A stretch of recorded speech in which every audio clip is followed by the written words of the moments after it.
Hello, everybody, and welcome back to the reading room for another debate dissection where we examine all the latest and greatest debates from the internet and creationosphere. I've just coined that term, by the way. The creationosphere out there. Yeah, you're so jealous. But today we have the wonderful Ember, my co-host, as usual. Thank you for being. Oh, damn it! Everybody's a doctor now. All right, hang on a second. So yes, how are you, Ems? How you doing? Oh, I'm doing. I just had a fun time over on Skeptic Haven. We were reviewing the new Trump movie. Wowzers. We did have a good time with it though, despite the heaviness of some of the topics. We did some good roasting.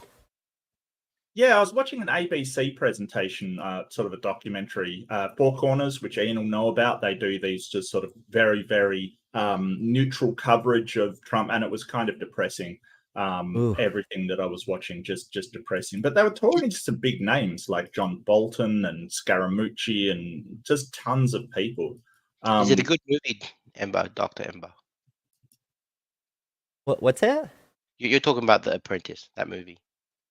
Oh no, it's called Trump 2024 : The World After Trump. Sorry, when you said the new yes, Trump. his name is in it twice. Yeah, so I was thinking of The Apprentice as well. So that's the movie that's come out that's supposed to be a biopic that he tried to have banned. I think he absolutely tried to. It is not flattering. That movie.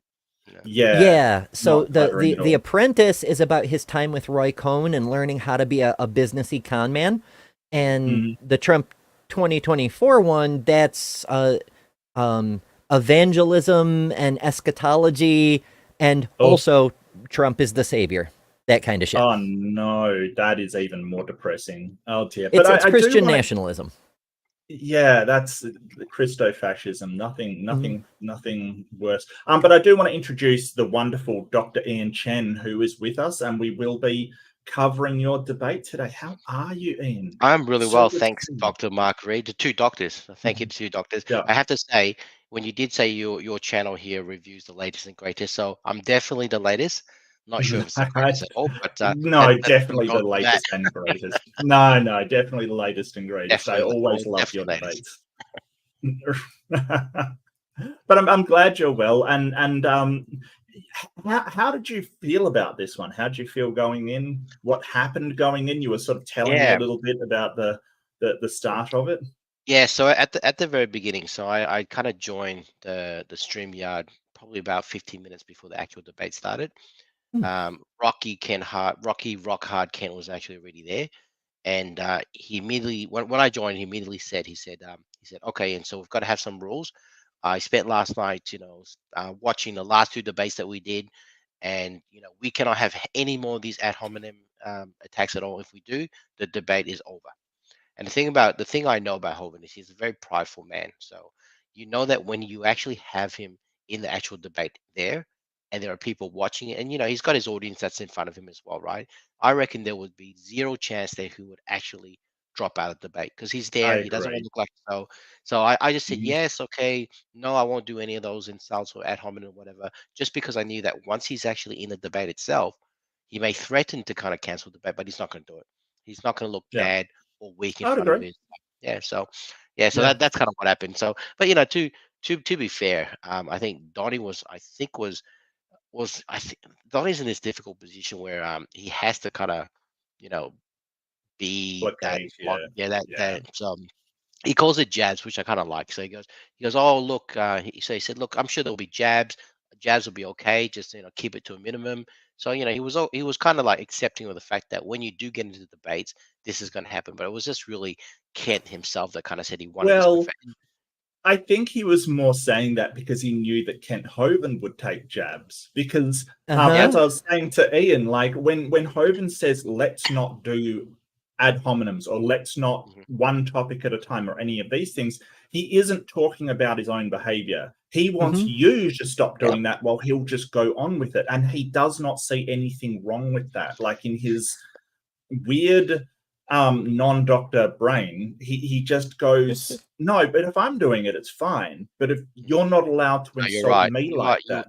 You are right. And I think at the very I think as we kind of go through this, he actually was the first person that made the insult. Like I kept it a bit toned down until he made the first move. And I think he calls me an idiot. So I kept that one in mind because at the end of the debate, I said, okay, you called me an idiot. I'm going to use that somehow. So I think at the very end, I kind of, you know how he always refers himself to like Norwegian. He said he's done some sort of ancestry test, and it shows that his parents or great grandparents or something came from someplace in Norway. Like he's made that kind of Okay. yeah, he said that kind of stuff in the past. So I kind of said something along the lines of, "Oh, your ancestry test can't, there's a village out there in Norway that's lost their idiot. So can you just let them know where you are?" So I try to kind of that he said to me and make sure that I give it back to him double sometime in the debate. So that's kind of what I always had in my mind. You want to insult me? That's fine. Anyone can insult anyone, but you have to insult someone back with finesse. That's the skill. Right? Calling someone stupid is boring. Calling them stupid in a creative way, that's fun. Yeah. And calling them stupid and they think it's a compliment, that's the best of all, quite frankly. Do you find he's really clueless sometimes, Mark? Like you say stuff and it just goes over his head, and you kind of find like he doesn't get things. He's not a smart man. Well, I mean, there's sort of if someone's trying to troll you and call you names and get a reaction out of you, sometimes it is good just to ignore it and pretend like you haven't understood, because that will make them mad, kind of thing. But I don't know. I think that he does miss a lot. Everyone's a doctor in chat now. All right, doctorates for everybody. We started a trend. I love it. Oh dear. We're the most educational stream anywhere in YouTube today. Okay. So I made the bogan logic thing. It didn't come out very well. So I will do something else to like put an emoji. I just want to reserve that emoji slot, which I made it. So congratulations, everybody. We got a new emoji. So I'm going to do an emoji. That's rationality, baby. And that's going to be my new emoji because that's what people voted on. But are we ready to go and see the brilliant Dr. Ian Chen against Dr. Kent Hovind, moderated by Dr. Donnie Badinsky? Yes, let's go. Ian Chen, let's start with you. Been a little while since you've been here. If I remember correctly, the last time you were here was for your debate with T-Rock. I think it was on dinosaurs. It was a good debate. It was a comprehensive debate on the topic. So, Ian, how have you been since then? Just checking. You can hear me okay? Everyone can hear me? Yes, you're coming in good. Oh, excellent. So look, my name is Ian. And I didn't really I love that Kent Hovind is just showing his highlighting where he is kind of thing, and on Rumble kind of stuff. Yeah, go back to Rumble, seriously. TikTok. Yeah, no, he's on TikTok now? Damn it. Dr. Kent Hovind is a presence on TikTok. Yeah, good one, mate. Good on you. Wowzers. I don't know, man. Seriously. Debate 370. 370. Except to kind of say that it is a third debate with Kent. I think it's this is going to be an annual thing. If we do a fourth one, I don't know, but it's been an annual occurrence so far. We had our first one back in, I think 2022. We had one last year, and obviously this is our third one. And I do have to say, I think, Donnie, you've told me that each of the debates that Ken and I have had has been, getting stronger and stronger. And I think the second one, Ken, that we had last year is one of Donnie's top viewed debates. So I'm hoping that this third one is going to smash that. And if anything, I hope we just have fun. Even though Ken and I will disagree and probably disagree very strongly, at least we're going to have fun about it. So that will be good. So I don't have much of an introduction or an opening, but that's it for me. Dude, I love how you've just disarmed him here. Let's just have some fun. And that's really, if I know you, Ian, that's really what you're after, is just have some fun. And I appreciate that, mate. I really do. That's hilarious. You know what's kind of interesting? I've never had a debate review done, but I'm not even looking at myself or even really listening to what I'm saying in this actual debate. This is probably the first time I'm actually looking at Kent. So I'm just looking at his expressions when I'm just saying, and he's kind of smiling, and I can see where you kind of got that disarming kind of perception from as well, because he seems to be fairly, calm or happy. But it's the kind of I wasn't even looking at him. I was either looking at my slides, but I wasn't really looking at him when I was doing debate. So it's kind of interesting when you do this review. I get to see his expressions, and I kind of really want to know how those expression changes as I kind of get a little bit more insulting going forward. That will be fun. Yeah, and disarm him first off. I mean, the thing is, like, he's so, like, people with egos the size of his are so easily manipulated by that kind of thing. Like, you know, they're all the same. They just want to believe what they want to believe, and sure, let them believe it. You know, there's like we try to take apart these debates so we can sort of tell people how to address them, tips, tricks. You know, how to engage with somebody. Some person like narcissistic like Kent Hovind, and there's a lot to be said about Sun Tzu's Art of War. You know, like, if you are strong, make yourself look weak, and if you're weak, make yourself look strong. Like, it's all about sort of throwing them off. And you know, you do that beautifully, because he never takes you seriously, and on the end of it, he really should have. It's actually really funny. Well, he said he looked through my last couple of debates, so I would have thought. I don't. Look, Kent Hovind, I don't believe a word he says when he says he goes back and looks up this or looks up that. He never does that. That is very true. Yeah. Done research, okay? Yeah, I'll look into ERV, so I'll look into it. Yeah. All right, Ian, appreciate that. Yes, I think this is going to be a lot of fun.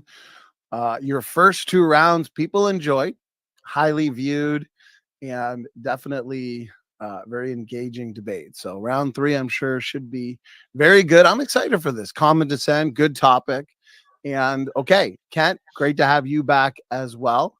Kent, tell us, how have you been? Last time you were here was for our open mic challenge last week. Lots of fun as always. So Kent, how have you been since then? And tell us a little bit about yourself. Well, thank you. Good to be on here again. My name's Kent Hovind. I've been a Baptist preacher almost 51 years now. Been a child of God for almost 56 years. February will be my birthday into God's family. When I got born again, became a child of God. Is this weird to anybody else? I've been a child of God for that. Okay. Yeah, weren't you always, according to your beliefs? Like, I know he means it like metaphorically. That's when he did the whole born again thing that they like to do. But aren't you always a child of God? Isn't everybody a child of God under his mythology? Yeah, and doesn't your soul exist before you're born? Is right? That, you're fearfully and wonderfully made. Okay. Trent was soulless before his baptism. Yeah, Left-Hand Jedi. That's what I'm reading from that. I don't. That's it's fair. Very weird. Yeah. I believe the Bible is true. I believe evolution is the dumbest and most dangerous religion, and it's nothing but a religion. You have to believe in evolution. Like the Bible. No scientific evidence for evolution. I think it's the dumbest and most dangerous religion in the history of the planet. This is about you, Ken. I don't like. This is the thing. Like, he immediately starts off, you know, about you, and then insults the other side. Really, you know, he started it. Yeah. No, I get you. This is implicit insult to anybody that believes the science, basically, which is just ridiculous.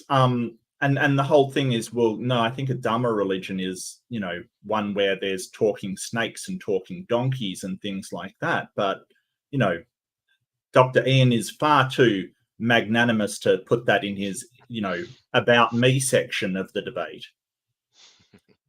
There's no reason to believe you're related to a banana and a potato and an earthworm. If you wish to believe that, that's fine, but they shouldn't call it science. I did teach high school science and math 15 years. This will be debate number 370 for me tonight. And thank you, Ian, for coming back. So I will defend the position that the Bible is literally true and scientifically accurate. God said, I'm hearing something there. God said they'll always bring forth after their kind. Humans always make baby humans. There are simply no exceptions. If you wish to believe something other than that, you can believe all you want. But my position is that's not science. Is it just me, or is he talking even slower than usual? I don't have it on. Definitely. He seems distracted. Yeah. Well, to be fair, he's had quite a few mini strokes, so who knows? And rattlesnake encounters. Yeah, that's it's a slow down. Well, obviously you're not a true Christian, because the Bible says in Mark that they can handle snakes without getting poisoned. So, That's true. Not a true Christian, apparently. They make these crazy family trees and put them in our textbooks and say, oh, yeah, look at this, boys and girls, humans related to, spinach. Drawing a line on paper is not evident. It's not scientific evidence. There's no reason to say that humans are related to ostriches. If you wish to believe that, that's fine. Has he started the debate, or is this just the about him section? He goes on for another 10 minutes, I think, from memory. Really? Love it. Yes, it was supposed to be introduction, and he basically uses it as a launch pad to his own. Why isn't Donnie just saying, hey, that is his introduction, though. Like, he has nothing to say except, you believe you're related to a strawberry. Buy my DVDs. Left-handed Jedi is on fire today. Can't take Ken's slides. Oh, I like that. But nobody's ever seen an ostrich produce a non-ostrich. It's simply not science. So I admit the Bible is my belief. Oh, he's veering very close to emus there. And a good question is why do emus have these useless arms that hang by their sides and do absolutely nothing is a good question. It's a very difficult question to answer. Very pretty. God created the world. They didn't see it. I can't prove it scientifically. The only other alternative is nobody created the world, and they can't prove that scientifically either. So my position is both creation and evolution are religious. Why are we all paying for one religion to be taught? That should be stopped. Okay. All right, Kent, thank you for that introduction. Thank you for that irrelevant crap in your introduction. Thank you. Wow. He's really keen to debate you, Ian. He wants to get at you. Look at him. He's jumping the gun there. Well, actually yes, that is true. That I've definitely noticed that, Mark. And this third debate, he actually went out harder than he has in the first two. So maybe he actually did see parts of the first couple of debates we did, but he's actually kind of launched off the gate pretty fast here. Yeah. Hell yeah. What were you going to say, Ember? Oh, that I think that doing that whole shtick that's like his authentication thing, that's how you know it's really him and not just an AI projection of Kent. Oh, okay. It's a qualification thing. Gotcha. Yeah. Appreciate the intros from the both of you, Ian and Kent. So let's go over the format a little bit. What we're going to be doing is giving each debater tonight, Ian and Kent, 10 minutes to set the foundation for what's going to be discussed. They can use the 10 minutes however they'd like to engage the topic. The exact question we're interacting with tonight is this. Yep. Because common descent explain here for a second, Mark. So so this is what Donnie was saying. So as I kind of said, I dialed in 15 minutes before the debate started, and he laid out the kind of format of the rules. And I said, look, I'm not really interested in a 10-minute presentation, and then Kent does a 10-minute presentation. So what I kind of wanted to do is I'm going to ask Kent some questions. I might present a few things that kind of supports what I'm going to say. Then I'm just going to ask Kent a series of questions. He can answer it, and we'll just take it from there. And that's why kind of Donnie says here, and that's why he kind of modified it so that when he said you've got 10 minutes each, use the 10 minutes however you want to use it. And so you'll see that Kent has his full 10 minutes of slides. And whilst what I try to do is basically just maybe put a slide up and kind of ask Ken a few questions just to kind of clarify. And I kind of don't want to kind of skip, but I think I might give a bit of a background as to what I was trying to do in this particular debate. So one of the things, the whole point of me doing this debate is to kind of really kind of get under Kent's skin. And I try to think of some arguments that, like Mark, you've argued with him about ERVs, you've argued with him about all the science stuff. So I kind of thought, look, I'm not very strong in science. I'll leave the science to the more capable people, like Grayson, to Mark, Erica, Dapper Dino, and all those kind of people who are probably much more educated in the science than I am. But what I tried to find was something a little bit different. And so in this debate, I try to argue Kent's specific points around you all came from rock. The fact that I try to argue that the Bible actually supports evolution, because I knew that these were the points that will kind of really get under Kent's skin. And to do that, I needed him to kind of agree to a set of principles, which is things like KJV version is the best version of the Bible. Things like Genesis should be read literally. So things that he has said in the past, I needed him to kind of agree to that in the actual debate itself, so I can put my points. So you'll see that is the kind of format of what I've been trying to do in debate: get him to agree with these points and then lead to a conclusion. But I thought I'd give a bit of the background first.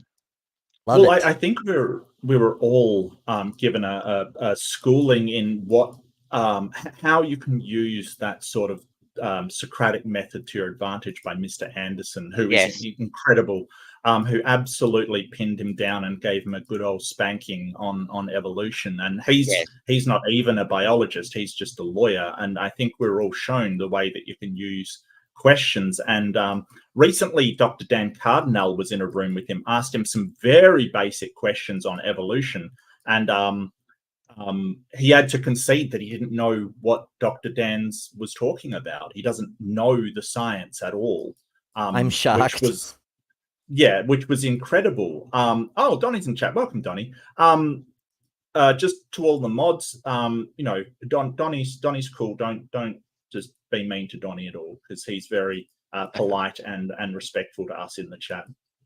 No, he is. He absolutely is. I've been in his chat arguing with people, and he's let me go. I think that we should, show him the same amount of respect.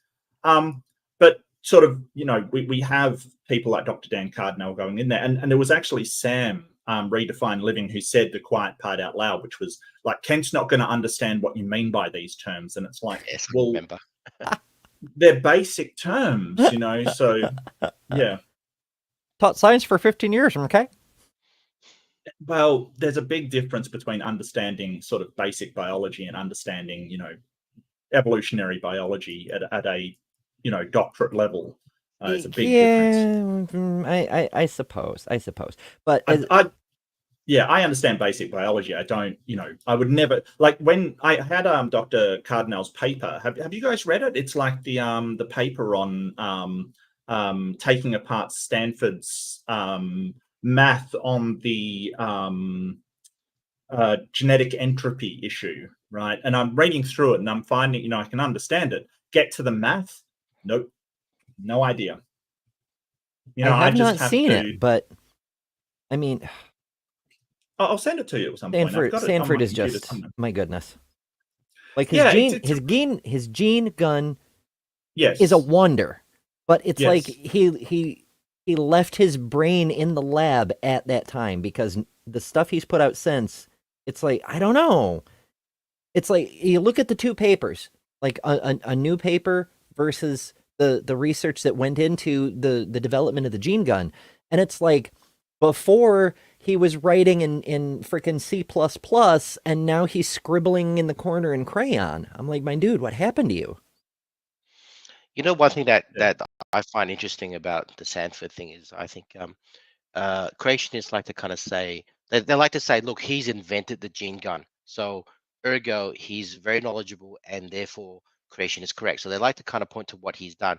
But if you actually look at the timings that Dr. Stanford himself has said, the gene gun, so he went from, I think, an evolutionist to an old Earth creationist to a young Earth creationist. So that's been his progress. But if you look at the timings from Dr. Stanford himself, the time when he invented the gene gun was when he was actually transitioning to an old Earth creationist. It was only like several years after he became a young Earth creationist. So if I was a young Earth creationist, I wouldn't be pointing to the fact that he invented the gene gun as some sort of support for young Earth creationism, because I'd be saying, well, his intellect for doing that obviously was happening when he was closer towards the theistic evolution kind of side. And obviously, as you kind of pointed out, Mark, ever since he became a young Earth creationist, he hasn't put out any more papers or anything since then. So there's obviously been what I see is a bit of a decline on what he's actually achieved, and that kind of maps pretty strongly, it correlates really strongly with the fact that his belief from a old Earth to a young Earth. Does that kind of make sense? Yeah, actually, you touch on a really interesting phenomenon that I think would be worthy of study at some point, because, as you know, there are a number of scientists who've made a similar leap, like Georgia Purdom, geneticist who now works for AIG, Jason Lyle, a bunch of others, where they're doing good work, and then they become creationists, and their brain falls right out of their heads. And I feel like there's a strong correlation that could be scientifically investigated. Well, I just want to sort of say that even if somebody believes in creationism and is doing work like the gene gun, right? What you've got to remember that even in investigation into things, people can stumble across stuff, even if their hypothesis completely and utterly fails. For instance, Wi-Fi. Right? Do you know the origin of Wi-Fi, Dr. Ian Chen? Elucidate me.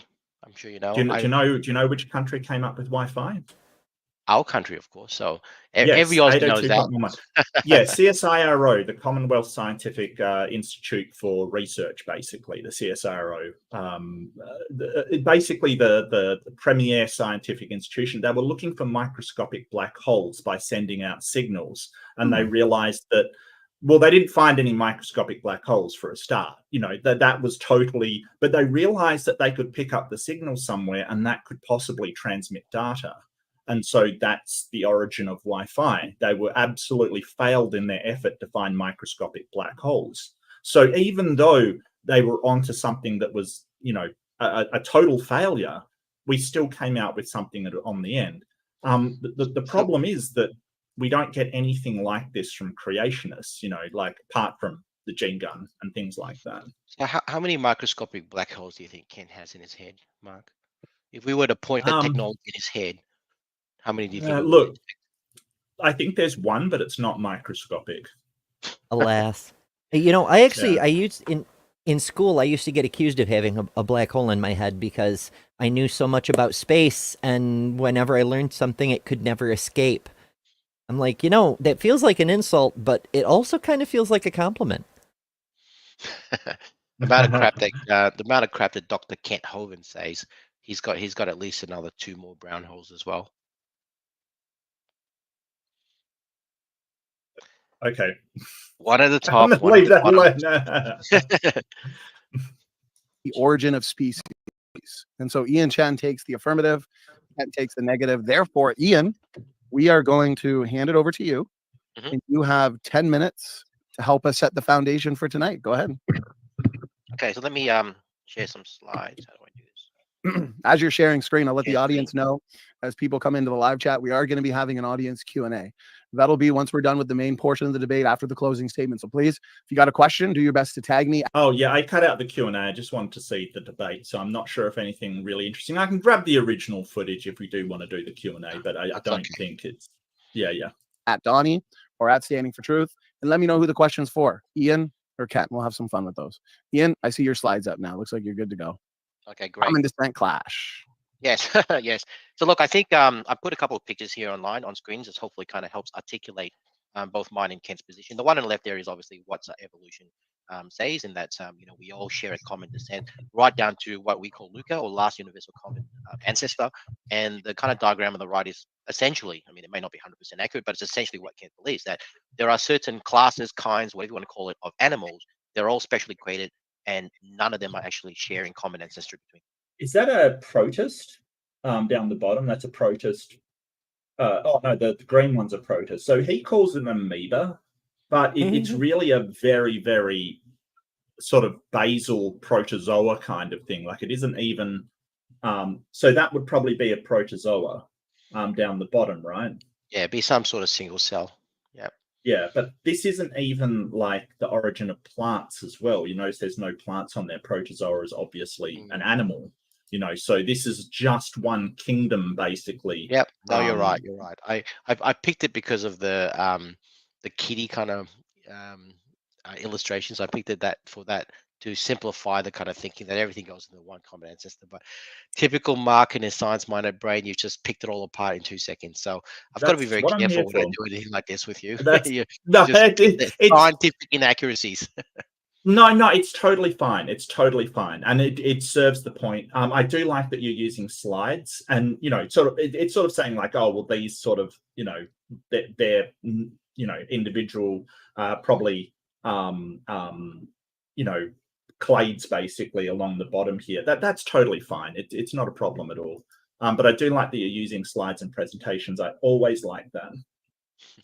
So this is just a kind of visual diagram as to what. You're quite a visual person, are you? You're kind of visual kind of person, like you look at slides and digest information that way. I'm just very aware of how people disseminate information. If you just talk to people, they're not going to disseminate as well as if you show slides or use other aids in order to get your point across. And this has been well noted in everything from teaching to corporate presentation to everything. Even if it is just a picture association, it just basically focuses people's concentration. You know, nothing wrong with talking, but talking alone is never better than talking and presenting visual aids as well. Yep. Both Kent and I believe in how different they are. Okay, the slides coming through. Okay, Donnie. Yep. Yes, they look good. Yes. Yep, they look good. Thank you, Donnie. All right, so this isn't my wife. I'm sorry. Did I say that right? I always like to start with a Kent joke. Kind of a bit of a homage. I stuffed that one. I stuffed that one. Yeah. No, that's okay. That's okay. But you look so happy to be with her, honestly. No, I'm joking. Like, I'm sure she's wonderful. Well, she doesn't look happy to be with me, but she's happy to be with the plate of food there. You can see. So that is a nice looking plate of food. She looks a lot happier to be with you than you look to be with her. But I'm sure she's lovely, and it's really nice you've included your family life. I don't. That's awesome. Too bad I stuffed out that joke. This isn't my wife. This is a picture of my wife. Nice. This isn't my wife. It's a picture of my wife. Nice. You guys know the origin of that, though? Do you know the origin of that? That's a joke that Kent Hovind keeps making over and over. Yes, in his earlier days, he used to say it all the time. Yeah. So he's doing a throwback to one of his. I mean, it wasn't that funny the first time you heard it. Just after the like fourth or fifth, you're like, dude, seriously, don't. Just stop. Seriously, stop. Get new material. So look, I do want to say that, Kent, I accept your 6 stages of evolution. I have, in our previous 2 debates, have always accepted this. I want to kind of bring people's attention to our second debate, which was done last year. And that is when I showed evidence, or when I got Kent to agree that stellar parallax was a valid methodology to measure the distance of stars, and then proceeded to show him that using satellites, we can measure stars up to 30,000 light years away. In other words, the universe is at least 30,000 years old. Kent, you won like a baby and you ran, and you complained that I wasn't bringing evidence of biological evolution. So, Ken, in this debate, really, did that actually happen? Yeah, it happened. So he ran. He started to complain. He said, Donnie, this debate is about biological evolution. We should stick to that topic. So he started to complain, and so I said, okay, that's fine. But I made it a point in the second debate to say I accept your 6 definitions of evolution. Therefore, if I accept it, I can bring all these evidences in. So I kind of noted the fact that he ran away, but let's listen to his response. Yeah. Because he's the one. Usually, I'm the one going, "Hey, it has to be biological evolution, not not stellar evolution, not chemical evolution." Because usually, when people talk about evolution, that's what they're talking about, and we kind of all understand that. We all understand that, but But that's the thing about biological evidence. He will flip wherever it suits him. So with you, he'll probably argue yes, because he has probably said, I think he said in debates with you, and probably alluding to you, Mark, as well, where he goes, atheists never touch the non-biological evidence. Correct. Whereas now with me, he said, no, you stick with it. So he'll flip to whatever suits him when it suits him. Yeah, which is horrible, because, I mean, I made a point of, making it, it's always evolution on trial. I made a point of saying, hey, it's got to be biological evolution. And he still talked about, where the first cell came from, which is abiogenesis. So, and it's not like we won't touch it. It's just there's a lot less evidence for abiogenesis than there is for evolution. Tons less, And that was actually playing in the back of my mind, Mark. This is the reason why, as you kind of go in and listen to this third debate kind of play out, that I'm trying to pull it back away from I'm presenting evidence and pushing into where's your evidence. So that's what I'm trying to do. So when I'm trying to argue the Bible supports what I'm saying, I'm trying to put it back in this kind of position. So because you're absolutely right, Mark. He never argues his point. He'll want you to argue it, and then he'll pick holes in it. That's his strategy. So you've got to try and pull away from that and put it into his worldview as much as possible. That's what I was trying to do. And that's Dr. Mark to you. I'm joking. I'm joking. No, just call me Mark, please. No, just call me Mark. No. It's a sign of disrespect if I don't, Dr. Mark. So thanks for pulling me up. I get great. Remember, Mark, your degree is every bit as valid as Dr. Hovind's. Yes, I know. But I get great joy out of calling him Mr. Hovind and watch his soul die a little every single time kind of thing. Like I get great joy out of that. But please stop saying atheists never touch your 4 stages of evolution when you're the one that ran away last year. Okay, so that's as a comment. that I wanted to kind of say to the audience here. I can talk about any of Kent's stages, but I will focus. That picture, I've got a clip of that picture somewhere. It was a stream he did somewhere. I think in the last few years where he was actually, I don't know why, he was crying about something. So I went and cut this picture. I think it was actually a thumbnail, and I can't remember where I got this from, but there's actually a video that's connected to this where he was crying about, I think it was the topic was he was giving a lot to the Lord, and he was taking. I don't pay attention to his sermons, but yeah, now there is a video out there where he's crying. But I put it in a short of mine. If you want to see it, I can quickly do a short. It would be hilarious. If you want. The audience will love it. The audience will love it, I'm sure. Okay. I haven't done shorts for ages, actually. Now that I come to think of it. I know we're terrible at this job, Mark. Is this it?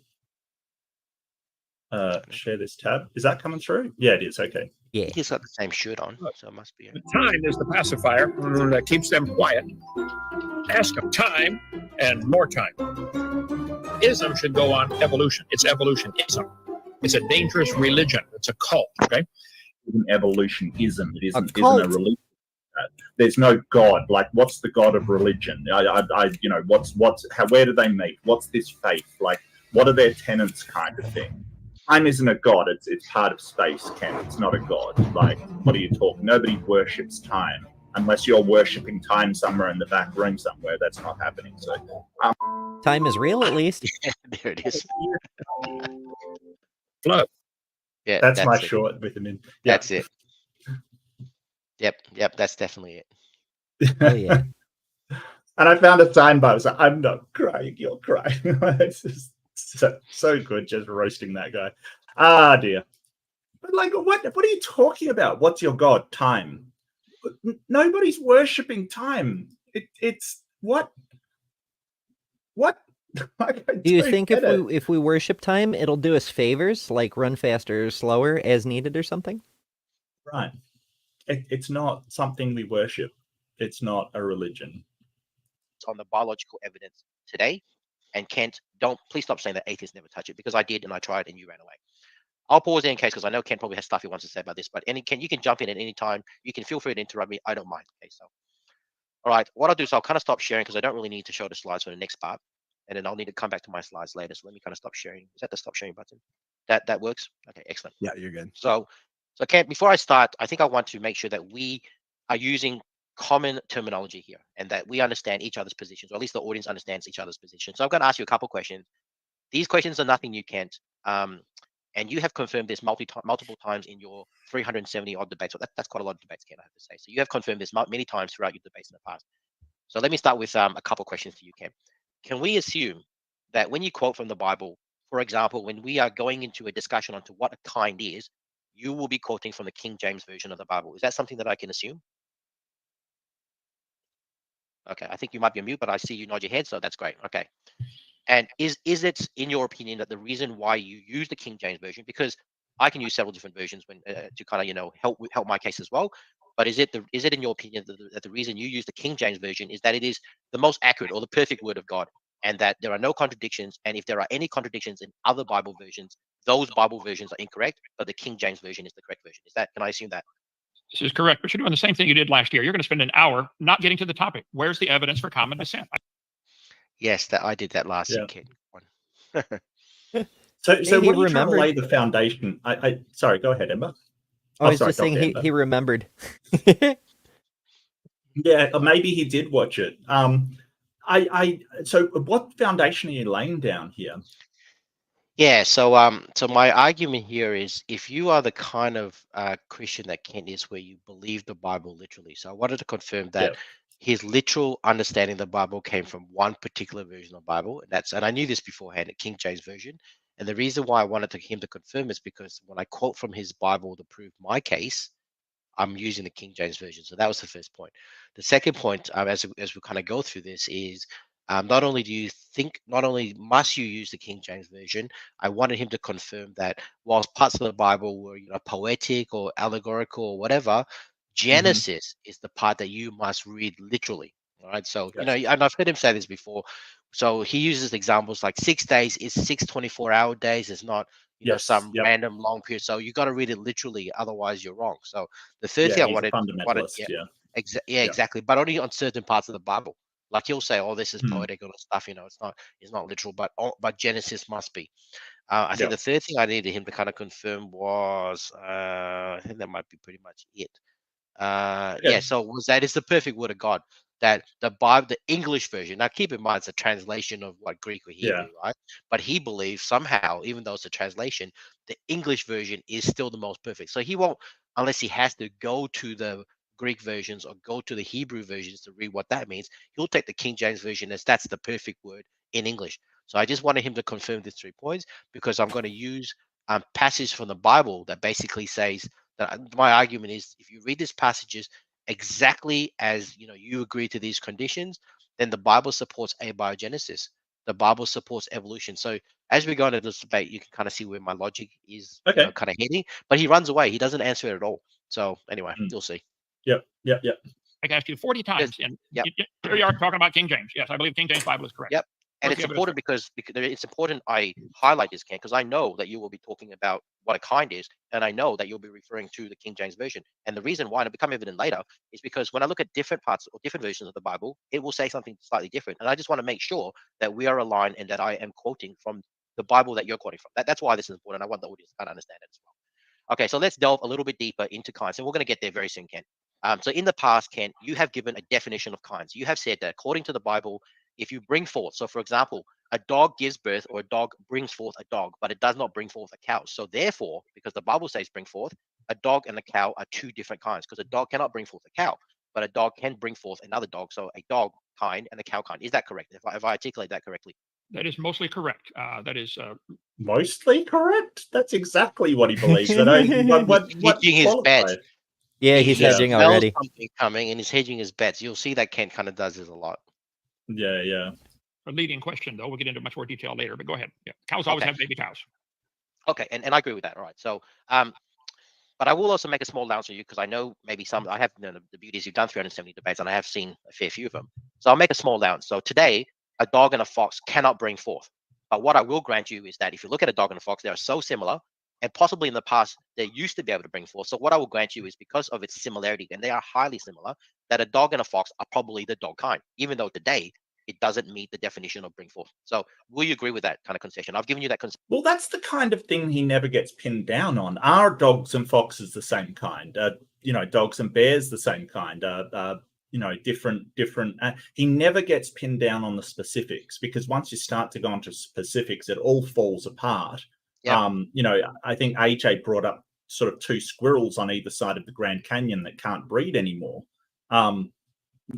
It gets problematic. So he really just is very vague about it. Whenever he gets pressed on, well, how does this kind thing work? He just goes to, the animals know their own kind, and I don't care. And you and I know, Mark, that's what he's going to say.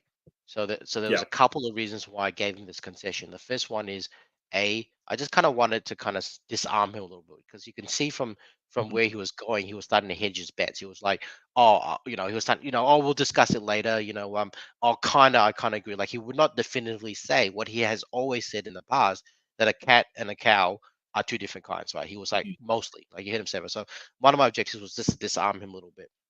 The second thing I felt was, if I gave him this concession, it would basically just stop his argument on this going forward, because he has this habit of kind of bringing up something that's not even related, but maybe slightly related as an answer to your question. So if I kind of just consider this point, I've kind of stopped that particular line of argument from his side. So that's the kind of 2 main reasons why I kind of said, yeah, let's give him this one. It's not going to be pertinent to my argument going forth, but it's a concession that will help maybe either A, disarm him a little bit before he gets the whack, or 2, stop any future arguments on this going forward. Yeah, that's fair. Yeah. And I've said, because they visually look almost exactly the same, a dog and a fox can be called the dog kind, even though today a dog and a fox cannot bring forth. Are you okay with that? Correct. The Bible definition of they bring forth was, in the original creation, they could bring forth. They may have diversified where they now cannot, like Great Dane and Chihuahua cannot. That's still the same thing. Okay. So there is a level. So there's a level of similarity, and I'll grant you, where at least it's obvious. It's probably, we could talk about how obvious a dog and a bear or whatever is later on, but a dog and a fox is so similar, I'll grant you that they're probably from the same kind. So I'm glad we kind of agree there. Okay. And can I also assume that whilst the Bible has parts of it that are allegorical or potentially poetic, that when it comes to Genesis, that should be read literally. So, for example, and I'm referring to, let's say, your debate that you had with Hugh Ross.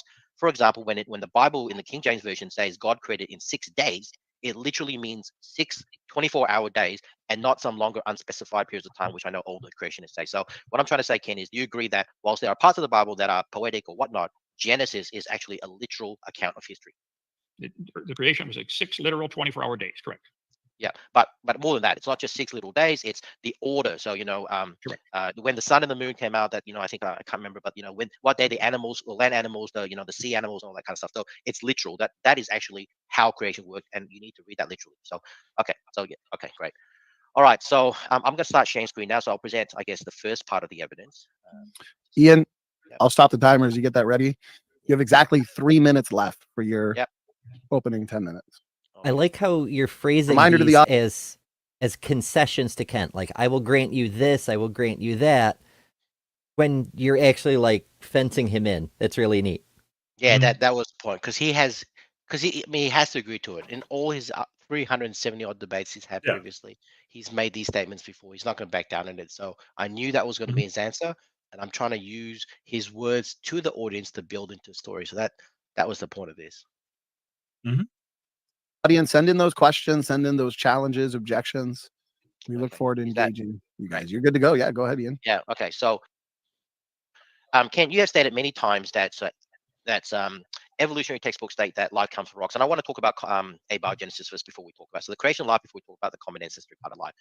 So you have stated many times that I, or you, evolutionists, believe that we came from rocks. Could you maybe articulate that a little bit? What do you mean by that when you say you believe you came from a rock? Well, I show exactly what the textbook says, that the Earth began as a hot ball of rock 4.6 billion years ago.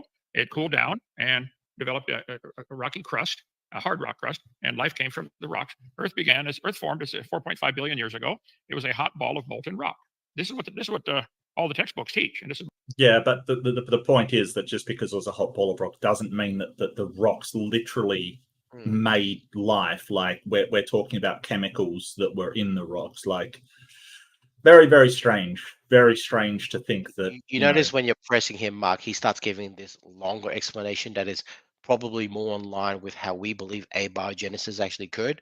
But when you debate him, his one throwaway line is, "You believe you came from a rock." Like he takes a long process and just puts into this worst straw man I've ever heard, and comes up with that little quote, "You came from a rock." Yeah. So now he's trying to. You can see he's trying to weasel himself out. Like I look at this as he's weaseling himself out by giving a more lengthier, more accurate explanation. Yeah. My objection. Okay. Earth began as a hot ball of rock. Earth began as a hot, viscous ball of rock. It was still a hot, molten ball of rock. Thought formed 4.6 billion years ago. Earth began as a hot ball of rock. This is. Hey, rock one more time, Kent. And you. Yeah. Rocky Kent. Atheists deny this, like Aaron Rod. Nobody ever said that. Yes, you do. Earth began as a hot ball of rock. And then 3.9 billion years ago, it began raining on the rocks for millions of years, and it made oceans. And in the ocean, somehow, this life came from the material in the ocean. So why didn't life come from oceans? Like if you're basically made of rock? Apparently so. Like, when you have you have a rock there, minerals and chemicals from the minerals, like phosphorus and stuff. People quote phosphorus, like, yeah, it's a mineral, but you also have different other things involved, like carbon, and you have gases, oxygen, hydrogen. You have all of these different chemicals involved in the origin of life. Why don't you say life came from the atmosphere, or life came from the water, or life came from anything apart from rock? Because it's only one of the things that was involved. It's very strange. It has to be why, Mark, from these rocks that dissolve.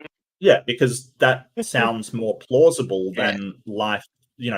A rock gave birth to life. Kind of look stupid, so he'll just say the most stupidest thing possible. Yeah. To the water. So yes, you believe you came from a rock, and you should be proud of it. I don't know how you guys drive on the highway. That's your grandparents, for heaven's sake. But go ahead. You should be proud of it.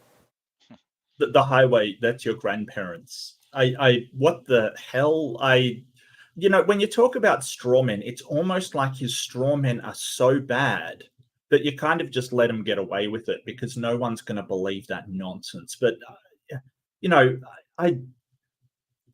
what the hell? like that's a straw man and a half. He's the worst for it. Absolute worst. Wow. Actually, when he said this, what was going through my mind at that moment was in our very first debate, when I actually started to call him Rock Hard Kent, was I made a joke. I said, your actual Bible says, and this was more than Adam. So your actual Bible says that Adam was created from dust, and dust is just really, really small rocks. And then I said, I think I said something along the lines of, so whilst I was walking back home to get to this debate, I stepped on some rocks. I'm sorry I stepped on your cousin, Ken. So I made that little bit of a joke in the first debate. And then and then later on, I kind of said, oh, I know it's really hard to convince you about the truth of evolution. So from now on in this whole debate, your name shall now be Rock Hard Kent. So that was where it first started. That's where it came up. I wasn't sure whether, because he did say he watched a couple of the previous interactions. I wasn't sure if that was a bit of a dig back at me. I'm not sure. Okay, can we hear everyone on the panel do their best, Hovind? Water. Water. We need water. Okay. Water. I'm very bad with Hovinds. I can't do it. Yeah, I'm no Dr. Josh. Yeah, Dr. Josh. Yes, he's great. He's great. No one else can be Dr. Josh. Okay, so yeah, put my slides back on, Donnie. So look, okay, so what I'll say here is this is actually what you say. So you are right. But you have never once shown a textbook that says that life came from rocks. What you show are a series of abiogenesis steps, where you show that there's a combination of water, rocks, and energy that show a transition between geochemistry to biochemistry. And then you kind of jump to the end and say, you believe that all life comes from rocks. So I actually think you're lying, Ken, because you cannot show me something that actually, a textbook that actually says, Luca, whatever life comes from a rock. But what you do show are all the steps that basically describes abiogenesis, but you summarize that to a straw man kind of argument that says life comes from rock. Yep. But what I kind of want to point out though is, and let me introduce you to Genesis 1:24 from the King James Version. And God said, let the earth bring forth the living creature after his kind, cattle and creeping thing, and the beasts of the earth after his kind. And it was so. And remember, Ken, you said that we need to take Genesis literally, and you said that bring forth means to give birth. So I say to you, Ken, that it's not the evolutionary textbooks that says that we come from rocks. It is your Bible that supports abiogenesis. Your Bible is saying, clear as day, that all living creatures come from rock. So if I read this and I read, let the earth bring forth the living creature after his kind. To me, a literal reading of that is simple, that rocks give birth to living creatures, and it's your Bible that says that, not evolution. Does that mean that the earth is the same kind as the cattle? To me, it's all the kinds. Yeah, well, exactly. So to me, so I use the same passage a couple of ways, but in this particular part of the debate, what I said is, well, I've heard you say KJV is the best version or the most correct version. So here's KJV. I've heard you said Genesis must be read literally, and I've heard you say that bring forth means to give birth. Ergo, I'm reading this with those three kind of conditions in mind, and it's your Bible that says rocks, that you came from a rock. I just wanted to kind of show the stupidity of his argument by using the Bible to kind of show that. So that was the point of this first part of the debate. So you're using the Bible to support the straw man that he's trying to make it abiogenesis, which is fantastic. And I've never, I don't think he was ready for someone to use the Bible as evidence for evolution. I don't think he was ready for that. And that's hilarious. And as we kind of progress on, I actually show where the Bible supports evolution kind of going forward. But this was just to say, the Bible says you came from a rock. You can't show any textbooks that says the same, but here I am showing you exactly the Bible saying the same that you've been accusing us of saying. Yeah. Oh, so good. So good. I love it. I love it so much. Ken, please explain. Yeah, same here. Explain that. Actually, before you do, Ken, note that down. That's a little bit over 10 minutes. What we'll do for the discussion, as we've been doing, Ian, is we'll give you both plenty of time to lead the way. Go back and forth, yeah. And I hate how he always has these slides up, trying to refute people, like in his slides and then his screen. It's sort of very Can I ask you guys a question before you kind of go on, Dr. Mark? Yeah, sure, of course. Did I use any insults at this stage? Did I insult him in any way? No. Can you? Not yet.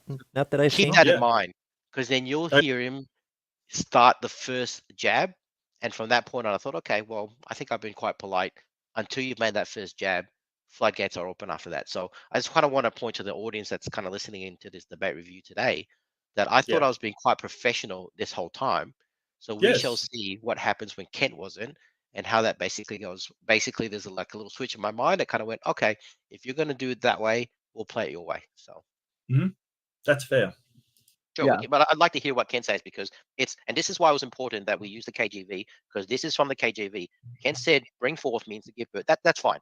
This is a literal reading of Genesis. I would love to hear your explanation of this, but I would say one of my evidences for abiogenesis is the Bible. The Bible, clear reading and clear as day, is telling me that rocks gave birth to life, or abiogenesis. Okay, let's give Kat a minute to respond, and then Kat, jump right into your 10-minute opening statement. Go ahead. Okay. The phrase "bring forth" can mean many things. I can. You already agreed that "bring forth" was to give birth. You already cornered him in that earlier. That's beautiful, Ian. That is beautiful. He already agreed that "bring forth" meant to breed with another animal. Ooh, awesome. What do you think the Earth mated with? Was it Mars? I bet it was Mars. And it was it was Thea. Thea gave it a good rogering. That's what happened, and I will die on that hill. I've always heard it called Mother Earth. So you would think Mars was given Gaia the rogering. So, yeah, maybe so. I do like the Thea thing, because I mean, the Earth moved. It rocked the world. Yeah. Oh yeah, it did. Yeah, it did. And it gave birth to a beautiful baby moon. Oh, that's right. Forth out of the refrigerator. Okay, bring forth is not limited to create life. Okay, but when God tells the dirt to come alive, that is very different than the dirt coming alive by itself. Man can take clay out of the ground and shape it into a coffee cup and bake it in the oven and make a coffee cup out of clay. That's very different than to say the coffee cup made itself with no man involved. So remove the who made themselves. What you just said, what your exact words was, the dirt come alive. All right. So that to me is, forget who made it. It could be God, could be Allah, could be whatever. It doesn't matter who made it. Your phrase is, the dirt comes alive. Ergo, the dirt gave birth to life.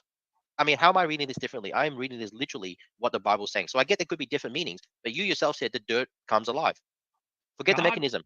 God is capable of taking dirt and making life. The dirt is not capable of making life by itself. Man can take iron ore from the ground and do lots of things. Getting irritated, isn't he? But yeah, he's getting really annoyed. He does not like this. No, he doesn't like this at all. And yeah, by itself. So how did God make life? So. I was just about to say that. You should ask him how God did this, because we can describe how a person does it. How did God do it? Because as far as we know, he just spoke it, said, "Hey, Earth, bring forth life now," and it just did. Okay, but how does that work? Nice, Ian. I love it. I love it. Oh no, that's a miracle. That's amazing. How did the dirt make life? How did the soup make life without a designer? All I can say, Ken, is when I read the Bible literally, that's what it reads to me. That avoiding the question, Your Honor. Is he preparing for his court date or something? What? Oh, this is always. something he's been doing lately, like going, "Oh, Your Honor," and you know. Yeah, it's a Mr. Anderson response tick that he picked up. Yeah, he really. That I think Mr. Anderson scarred him in a very real and tangible way. I know. Somebody should tell Mr. Anderson. He might enjoy knowing that. He really is acting like a lawyer. But see, the thing is that Mr. Anderson, he didn't appeal to Your Honor or anything like that. He just, did how he addresses people that are deceptive when he has to cross-examine them. Kent is just, it's not enough to pretend to be a doctor. He has to pretend to be a lawyer as well. Come on now. Seriously. Maybe whatever he does, Dr. Mark, whatever occupation he does, he'll always do it better than the people that's studying it for 10 years. Yeah. And yeah, it's plus he's the one dodging the question, because so he's just projecting what he's doing, because you asked him, how did God do it? And he's like, how did it happen on your side? That's not answering the question. You say miracle, how does that work? Mm-hmm. Right. And this is something I've tried to point out recently. You saying a miracle would be the same as us saying a natural process. And if you go, well, what's the natural process? How does that work? Well, what's the process of a miracle? How does that work? You can't just expect us to detail every single tiny thing about everything and then just give it was God as an answer and say, well, I've answered the question. No, you haven't. Any more than just natural processes answers the question. That doesn't answer the question, but neither does God. Yep. Okay, guys, let's just stay on track. We're gonna have a lot of time to interact and discuss the topic. More later, but Kent, go for it. We'll explore this later. Kent, we'll give you 10 minutes to help us set the foundation for what will be discussed tonight on the topic of evolution. Do you think we're going to have any new stuff? Like, take your bets, people. Is there going to be anything new? I wouldn't bet against that at all, Mark. No, okay. Common dissent. Kent, go ahead. You get 10 minutes. Well, he covered quite a few topics. First of all, he did not run away at all or go away crying from his last debate when he said about the starlight being measuring 30,000 light years away. I said many times, if you go back and listen to it, that a light year is a distance. It's not a time. It's a distance. And if the star is 300,000. So if light, okay, so here's the thing. If light has a constant rate of velocity, right? So if it has a constant, then the amount that it travels in a year is a distance. Mm-hmm. Because if the velocity is constant, oh, geez. Exactly. If car's traveling 60 miles per hour, and you say it goes for 1 hour at 60 miles per hour, it can't be anything but 60 miles. Like, it's not possible to be anything else. Dear, I just, wow. What a genius. Very stable genius. Very stable. Yeah, very stable genius. Light years away. It could have been made yesterday at that position. And so I go through all this on my video number 7. No, not unless you want to change c, which is the speed of light. You'd have to change that in order for that to be true.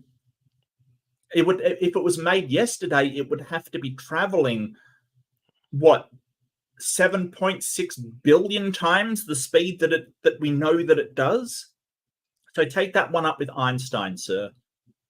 It would be a lot of blue shift. Oh yeah. So this is actually quite an interesting kind of response from Kent, because what he's saying now, does it sound like he's saying that God created the universe to appear old? Because I know some young earth creationists kind of reject that notion because they believe that God did not create the universe to lie to us, basically. So what he's kind of saying now is God created the universe to make it appear old. Well, that's one of the arguments that the old earth creationists leverage against the young earth creationists. Like, why would God make a universe that looks old? Because that's deception and God is not deceptive. So never mind that the Bible disagrees. But that's his argument now. He's basically saying, right, God may have made it look like that. I think that's what he said. Well, so. Yeah. Well, it's kind of this argument that, hey, it looks that way to us, but it's just the way that God did it, for some reason, and I don't know why. Mysterious ways. So weird. Yeah, exactly. It's just, but this line of questioning gets you down some really terrible paths, like last Tuesdayism kind of thing. Technically, God could have created the entire universe with you in it and all your memories last Tuesday, and you would never know, or just 1 hour ago before the show started, kind of thing. Like, technically that could be the case. So it gets you into this really horrible place of not having any basis for anything. Like, so how do you know God didn't just create you 2 seconds ago with all your memories intact? You don't. Yep. Well, so last Tuesdayism is one of the things that I came up with independently in high school before I even started learning about this shit. I was trying to resolve how the universe could be both billions and billions of years old and 6,000 years old at the same time. And the answer is obvious. You create it 6,000 years ago, and you have time extend forward into the present, but also retroactively into the past, effectively creating the 6 billion years from that moment 6,000 years ago. And I don't actually see a logical problem with it. Like, there's if the world was made with our memories intact last Tuesday, that isn't a problem. I don't know why creationists fight back on that. Well, it's because it sort of lends to the idea that the Bible isn't correct either. Yeah, I mean, I don't see a problem with that, except for, the arrow of time reversing, I guess. I'm not 100% sure. I get what you're saying, though. I get what you're saying. Definitely interesting. But you're really looking at a God that can do literally anything, right? So it's not falsifiable. You can't investigate it. It's just anything is possible, really. Yep, any excuse. Ooh, and Joe got a new logo. Yeah, Joe's logo is looking absolutely fly. I got to put it on the screen. Absolutely fly logo, my friend. Just fantastic. Yeah. I don't know who did that, but it's really good. If you did that, Joe, well done. And I need a new logo, by the way. Just saying. just trying to tap Joe for all his work. Thanks, Joe. It's a distance. It's not a time. And the Bible says 17 times God stretched out the heavens. So if he made the earth and then the stars and he stretched them out, they could be 1 billion light years away and still be only 6,000 years old. How can you not get that? If I could take this pencil and zoom it at the speed of light over to, Australia, you're confusing distance with time. Starlight might be measurable at 30,000 light years. It doesn't prove the Bible wrong. For a start, you can't get that pencil to the speed of light because it would require more energy in the universe for a start. Like details. Seriously. Yeah, details. I don't know what he's trying to say. If I could move this pencil to the that whole stretching thing doesn't make sense in my mind. So we know that. So I think one of the observations we've seen is that the further that we see out, the galaxies that we can see that's further than the galaxies that are closer, the ones that are further shows, I think, a Doppler shift that kind of shows that they're speeding up, right? So I think when he says we're stretching out, we're speeding out, but trying to shift something from 6,000 to what was it, 14.6 or 14.5 billion years, we should be able to measure that, just by looking at the Doppler shift of the light. We should be able to measure how fast that kind of shifting happened. I don't think it would be what he's saying, because he's basically saying it's almost instantaneous. We've created 14.5 or 6 billion years of expansion within 6,000 years, and ergo the shifting of light during that whole period, I don't think that's what we would observe. Right. It'd be the same thing as the blue shift problem, but in reverse. The red shift would be so freaking intense. It just there's a horizon problem. Yeah, exactly. What we observe is a shift in light that's consistent with 14.5 billion years old. We don't observe the shift in light as if that shift went from 6,000 to 14.5 billion. Does that make sense? It'd be a radical shift in light. So yeah, I don't think his thing kind of makes sense anyway. And then there's also Hubble's law that would be violated as well. The galaxies, the further away they are, the further apart that they're getting, the faster they're moving away from us. That's the whole point. We know that the universe is expanding. There's so many problems with that line of argumentation.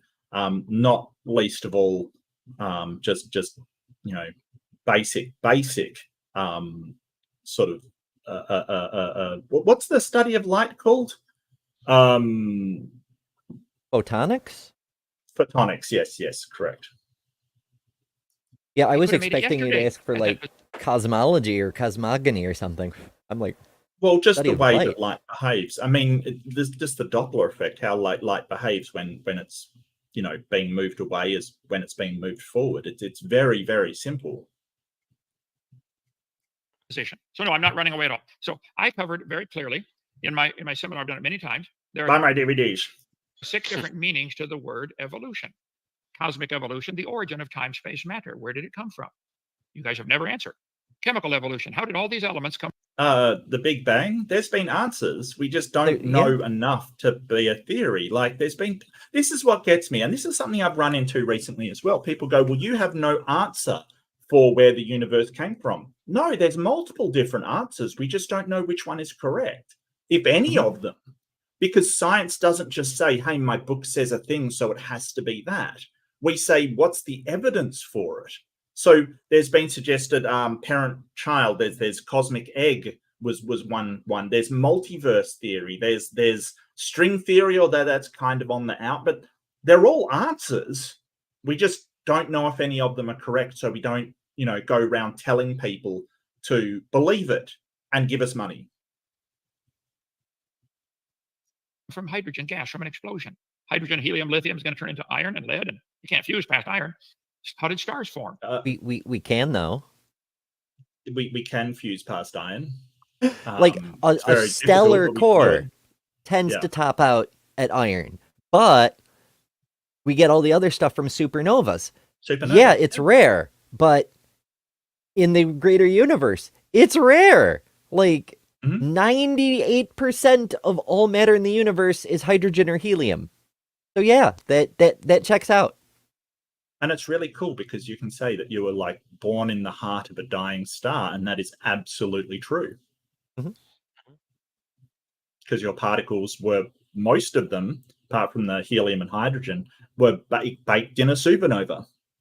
And then they became other planets, other stellar bodies. All of this is pretty well understood, but of course, strawman Kent Hovind, you guys have no answer for any of this. You have such a wild religion, you want to start with the assumption that all these are they're just there.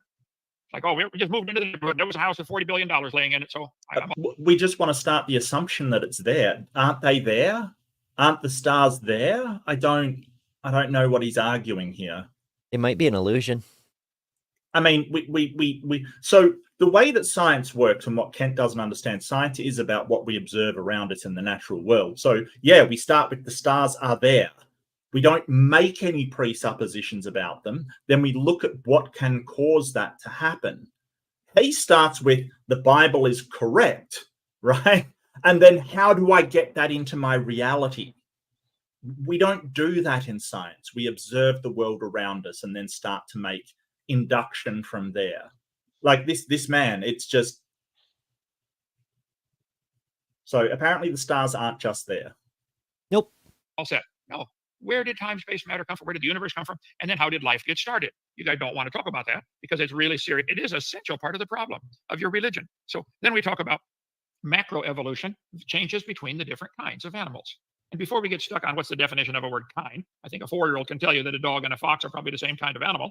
And if you put a dog and a banana in front of... The funny thing was, he says, you don't want to talk about that. Your introduction, your opening had that in it. That's when you know he's talking about abiogenesis. That's when you know he's got a script, and all he does is read his script, and he wasn't paying attention to what I'm saying because it doesn't evolve his script based on this new information. He's just going through repeating what he's always been saying in his last 370 debates. He is his own proof of no evolution. He cannot adapt. Well, he can reproduce, unfortunately. Actually, I think I said that. He is a boomer, like seriously. He will never change. This is the thing. He's been doing the same thing he's been doing forever, and he refuses to change. I think in the second debate, Mark, I said like he said something particularly egregious. I can't remember what it was, but I think I kind of said, "Oh, I think you're evidence that evolution can go in reverse," basically. Yeah, well, they kind of try to frame evolution as de-evolution, and that's not. He's devolved. He's 100% devolved. Yeah, it's not a thing. It's not a thing. Same time. I bet a 2-year-old could do that. Try it. Okay. I had a bunch of 5-year-olds once, and I showed a dog, a wolf, a coyote, and a banana. I said, which one is not like the others? They always get it every time. I've done hundreds of times. The banana. So I think you're completely missing the point. I don't get what that's supposed to prove. Like, I don't get what that's supposed to show. Yeah, we think that bananas are further removed from dogs and cats and other animals. One's a plant, one's an animal. We can distinguish between them pretty well by now. I don't like what is that supposed to show? The other thing it tells me, Dr. Mark, is his audience are at that 5-year-old level of understanding. Or at least Kent is. Yeah. Kent is, yeah. Deliberately, I'm sure. So we do have no evidence whatsoever for the origin of life. But the debate tonight is, once life gets started, did it descend into all these different various varieties of life? I think anybody would agree there are quite a few varieties of life forms on the planet. Man has decided to divide them up into plant life, animal life, etc. And we have decided to classify them, kingdom, phylum, class, order, family, genus, species. The animals don't know and don't care that we're even doing that. Okay, it's purely a man-made decision to classify these creatures. The animals know what to look for. In our farm here, we have all kinds of animals walking around together. Well, I think the important thing is that that's Linnaean taxonomy is just humans deciding to put them in certain categories. And that's been a problem with some of the way that things are categorized. Now, it's a lot more effective when we can categorize animals by their lineages, by their clades, and that starts to make a lot more sense, especially genetically. Part of the problem is that we put all these labels on them, and it's incredibly messy. It's insanely messy, which we would expect if everything was related. What we don't expect is if they all came from their kinds, is this messiness between species and genus, and something being part of this genus but being able to reproduce with this thing over here. Like it's a mess, which is usual of biological systems.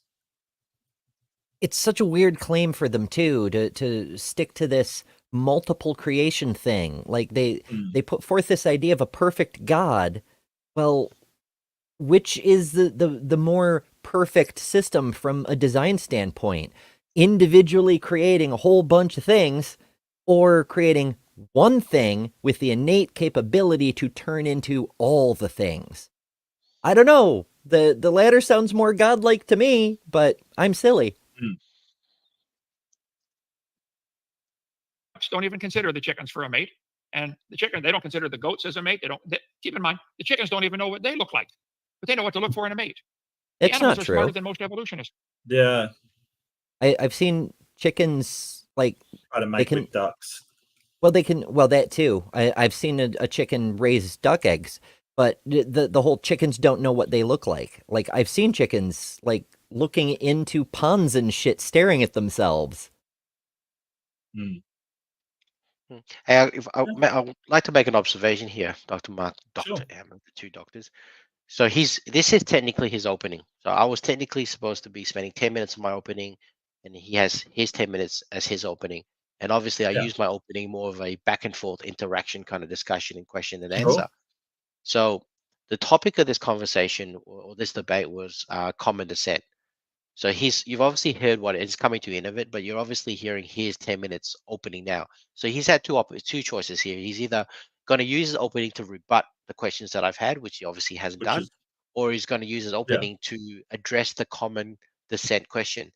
He's done neither. So he's not rebutted any of my question, nor is this 10 minutes, this whole thing around what the definition of evolution is, rebutting common descent.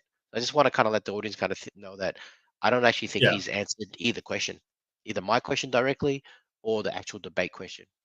No, I get that. But I think that really what Kent does is he basically just goes on common rebuttals. Like he doesn't really rebut anything in particular. He just does the common rebuttals that he has heard.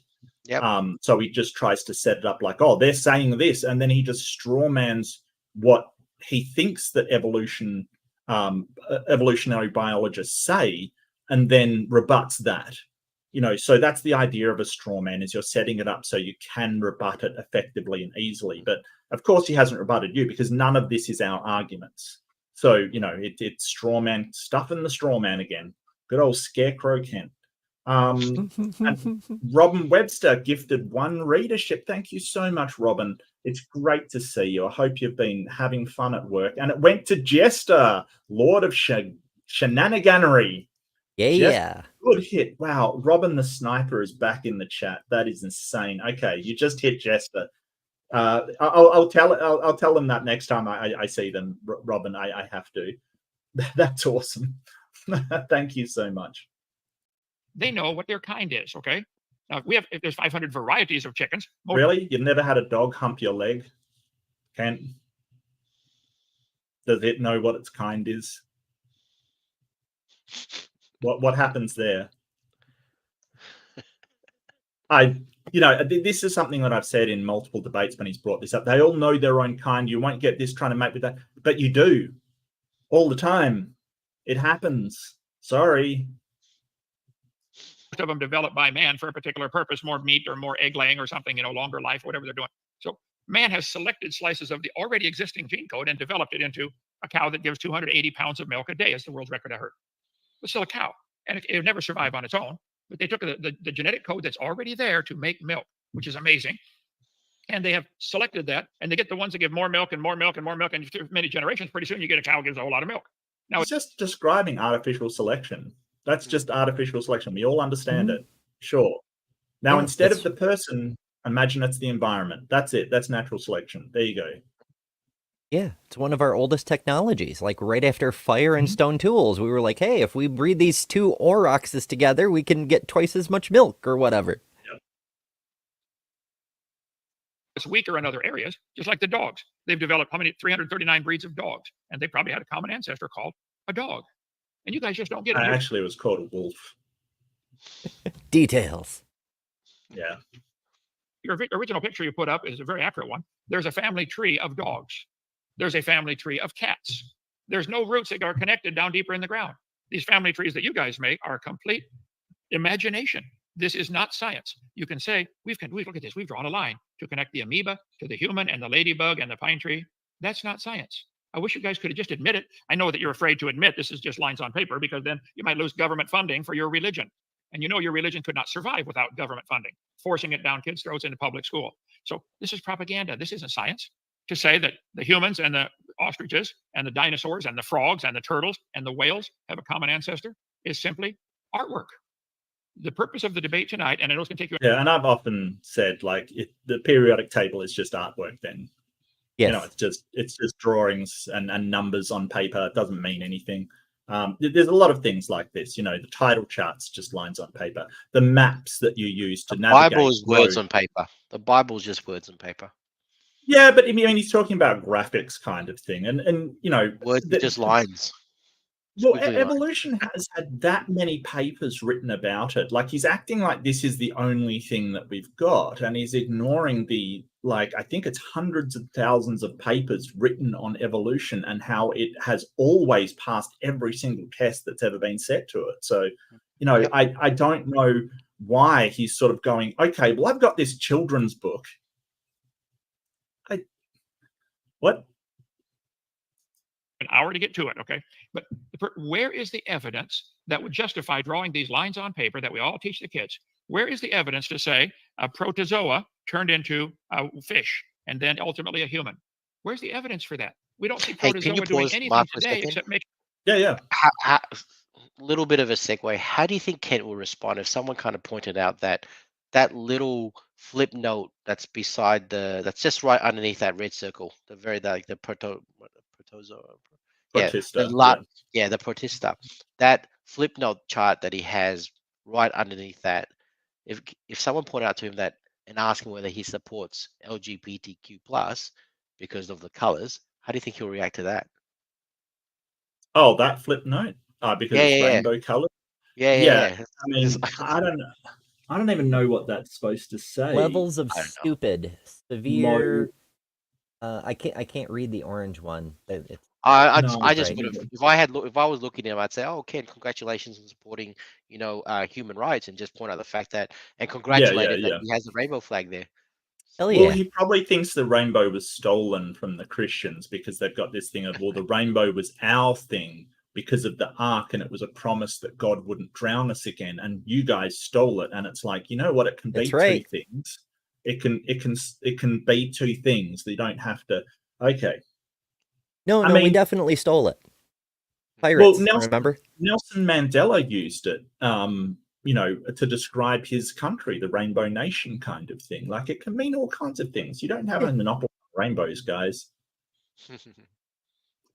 And baby protozoa. They've even had creatures with a very, very short generation time. Bacteria, single-cell creatures, they get born, grow up, get married, have kids in 8 hours. They don't get married and they don't have kids. No, they definitely don't. But yeah, that's what our friend Dr. Jay Bundy, another doctor, this one, a real one this time, worked in the Lenski lab doing that very experiment. And some of them evolved the ability to digest citric acid instead of their normal food source with no downside. And tasty citrate. You have stuff like algae that forms colonies and then becomes completely dependent, making it a multicellular animal, or a multicellular plant, I should say. But, you just ignore all of that because that's inconvenient. That's completely inconvenient. Well, it's not in a 50-year-old textbook yet. Oh yeah, that's right. Full generation. With humans, it's much greater than that. So they've done thousands and thousands of generations, and they can't get it to make anything but a bacteria. But yet you have a line on paper connecting bacteria or protozoa. I hate when he freaking does that. A bacteria is like an entire class of critter. That's like saying no matter how many times you breed freaking proto squirrels, you'll never get anything but a mammal. Mm-hmm. Well, yeah, but mammal includes everything from freaking chipmunks to elephants, my guy. Most decidedly different kinds. Yeah. The textbooks are teaching the kids all the forms of life on Earth today are descended from a common ancestor. That's not science. But that says simple molecules from the atmosphere. It doesn't say from rocks. So that just refutes his entire, they came from rocks kind of thing.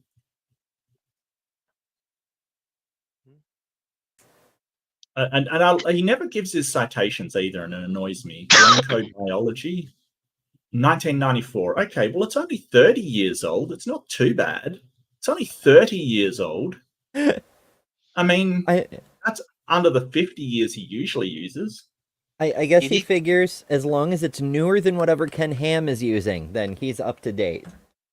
Do you think what's happened here, this actual picture, his slide is, whoever is proofreading his slide has kind of gone, you need to put citations, and they put that little scribble of page 234, 324, and then he's gone back and he's put the actual title of Glencoe Biology 1994, page 324, and forgot to rub out that little scribble that says page 324 at the end? Probably. Do you think that's what happened?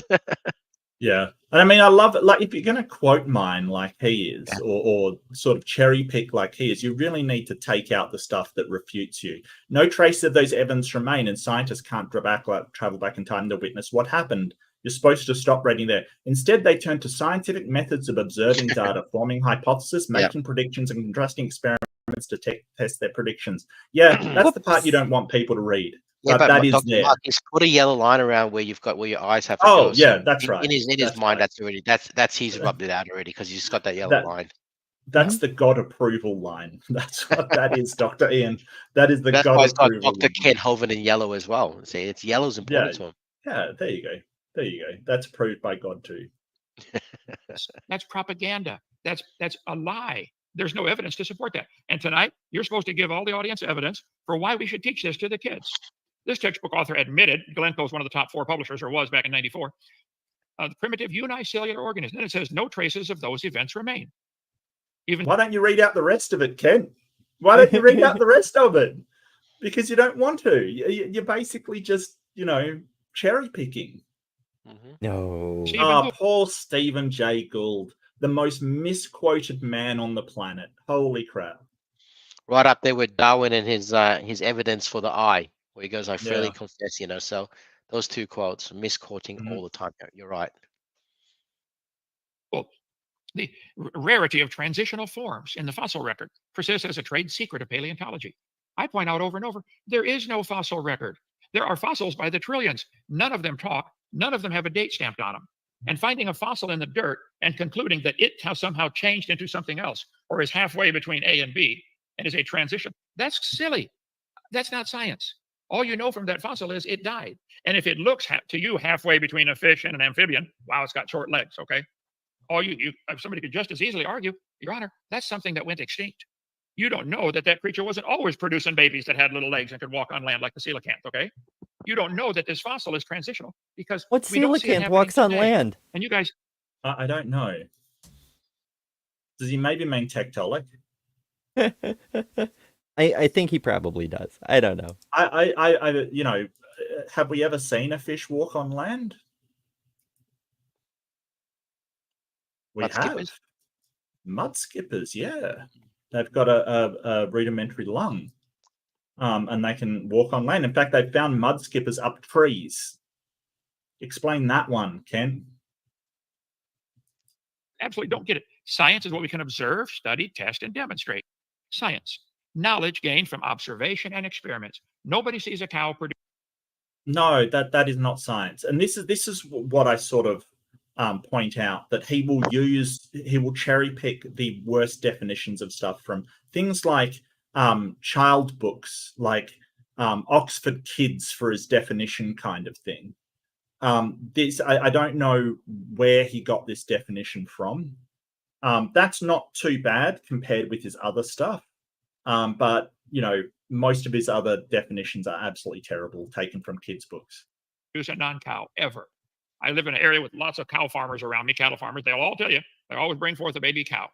Science, definition of science from the word scientia, meaning knowledge. What do we know? So that is a archaic use of the word, and this is what he leans on, right? From Wikipedia, from the Latin scientia. So any system of knowledge kind of thing. Like his definitions are terrible. So any system of knowledge that concerns with the physical world and its phenomena and that contains unbiased observations and systematic experimentation, that is evolution. Evolution is concerned with the physical world and its phenomena and entails unbiased observations and systematic experimentation. Evolution falls within that. But he will use this scientia, meaning knowledge kind of thing. And it's a, what's it called? It's a etymological fallacy, because he basically will make the argument, and I've heard him do this before, people cover for him, but he's done this before, saying that science means knowledge, and it doesn't. It doesn't. Yeah, describing the origin of a word isn't the same as a definition of the word either. Correct. That's he will really lean on, from Latin scientia, meaning knowledge. And it's like, doesn't matter what the original definition of the word was under Latin. The word evolved, Kent. Yep. Because words will do that. No, cows make baby cows. We know that. We do not know that we should draw a line on paper connecting a cow to a banana.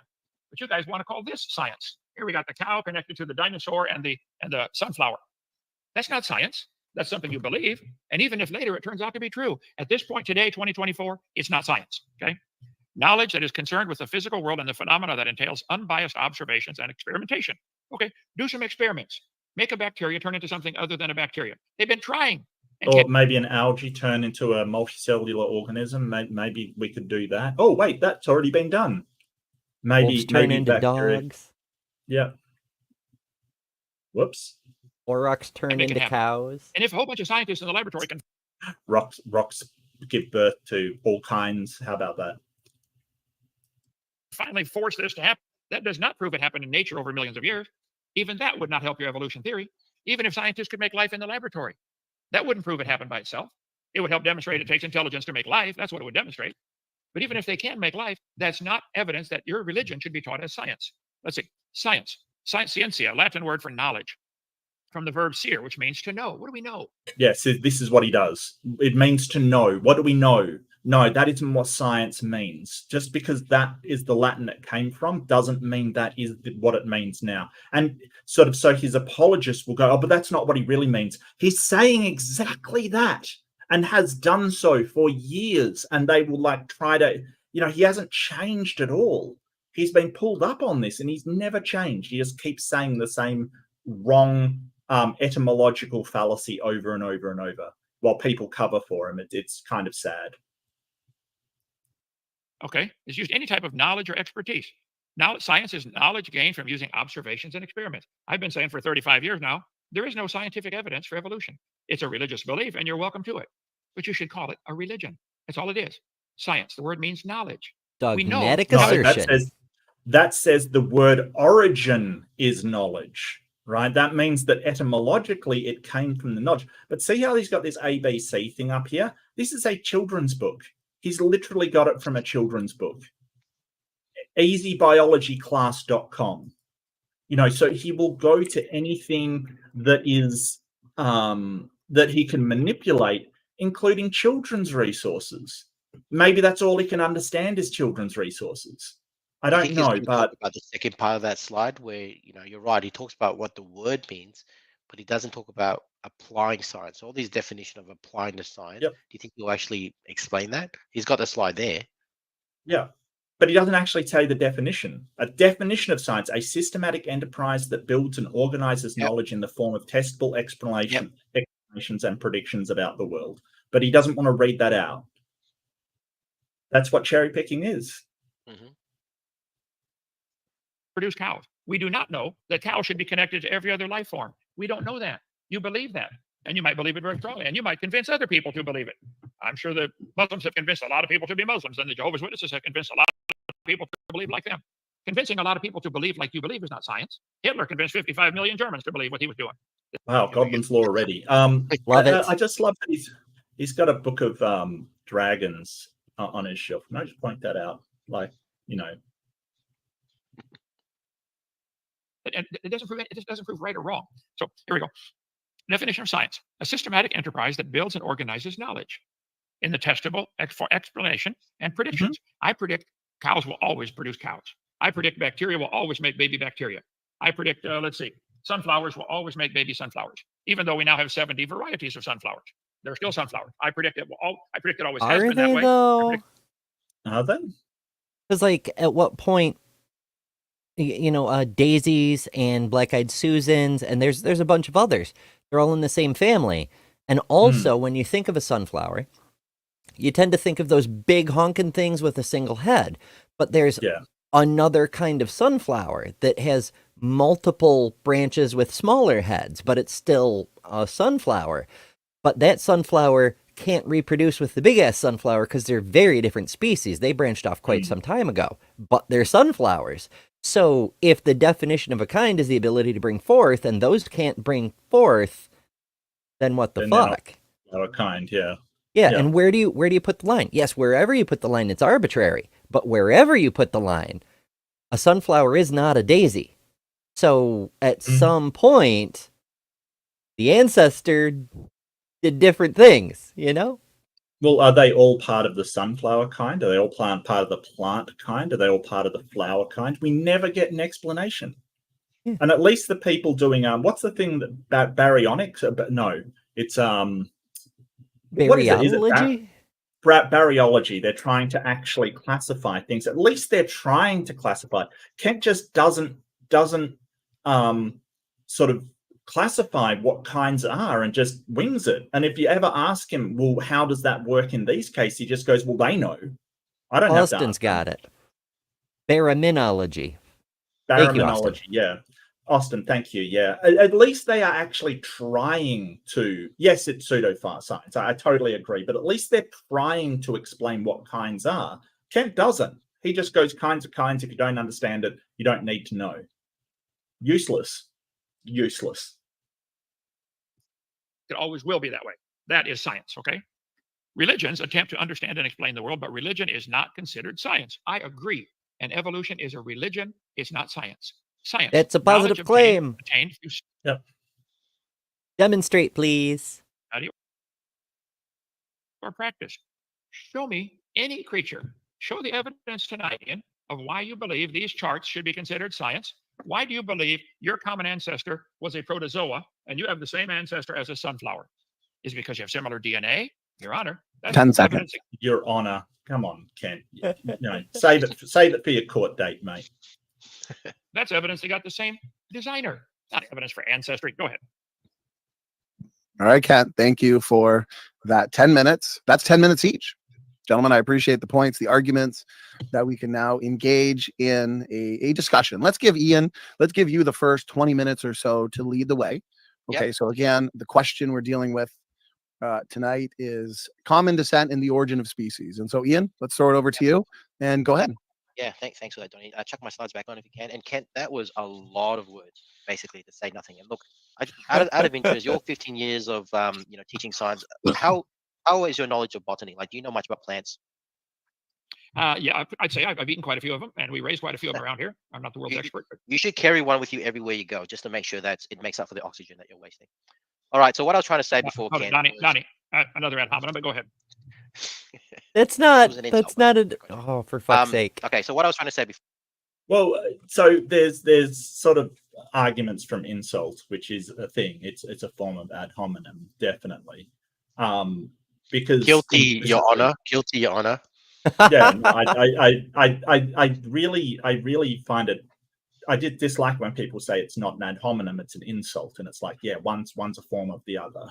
It's basically trying to sort of poison the well by sort of saying, hey, here's an insult. You're still making some sort of argument while you're in a debate. So an insult, yes, is an ad hominem. Sorry, it just is.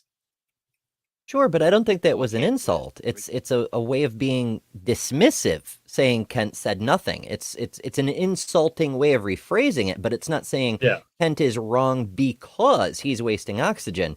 It's saying everything Kent said is a waste of oxygen.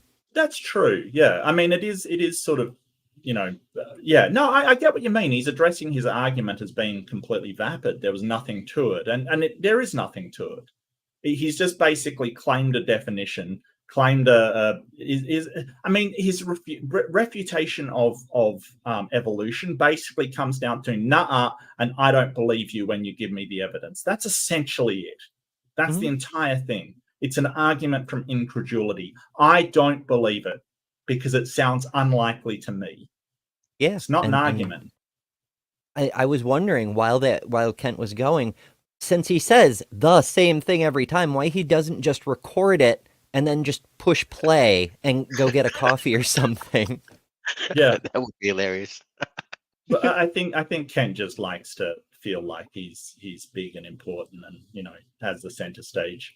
I mean, Grayson went to his thing, and from his sermons, everybody was just checked out and not even listening. But he was just, I am so important. Woo, narcissist. Guys, the abiogenesis. I just wanted the audience to understand that when evolution talks about life, we're trying to discover the mechanism of how we change from geochemistry to biochemistry, and we talk about things like rocks and the minerals and all of that kind of in the rocks, maybe with water as a catalyst, maybe with some sort of energy, lightning, or maybe some heat from the ground. However, we don't know yet, but however it works, we are still made from the same chemicals and the same molecules that rocks are made from.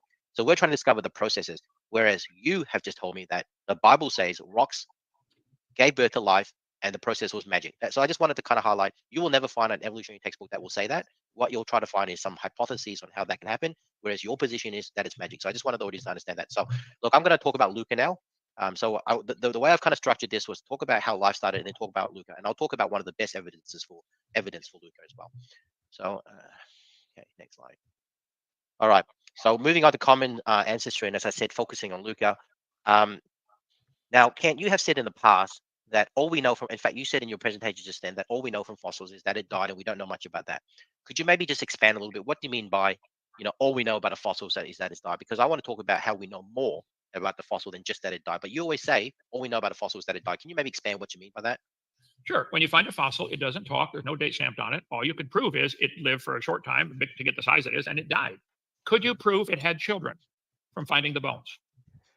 Just a yes or no. Well, I mean, children maybe not, but definitely parents. Okay, so I'm going to. That's my point. You cannot prove it had any children. You certainly couldn't prove it had children, and that they had parents, and that they had parents. And I bet the parents are going backwards. Right now, going backwards, I bet the parents were always the same kind. If you find a fossil clam, I'd be willing to bet $5 the parents were clams. But you want to pretend. But maybe a little bit different. A little bit different. You can't know that. Not from the fossil. You can't. Is Eric an exact copy of you? Is your grandkids an exact copy of Eric? They're all different. All humans are obviously human. Is because there's variations within the human. That's not evidence we're related to a potato. You want to believe that and teach everybody that we all have a common ancestor with a potato. And he doesn't want to answer the question.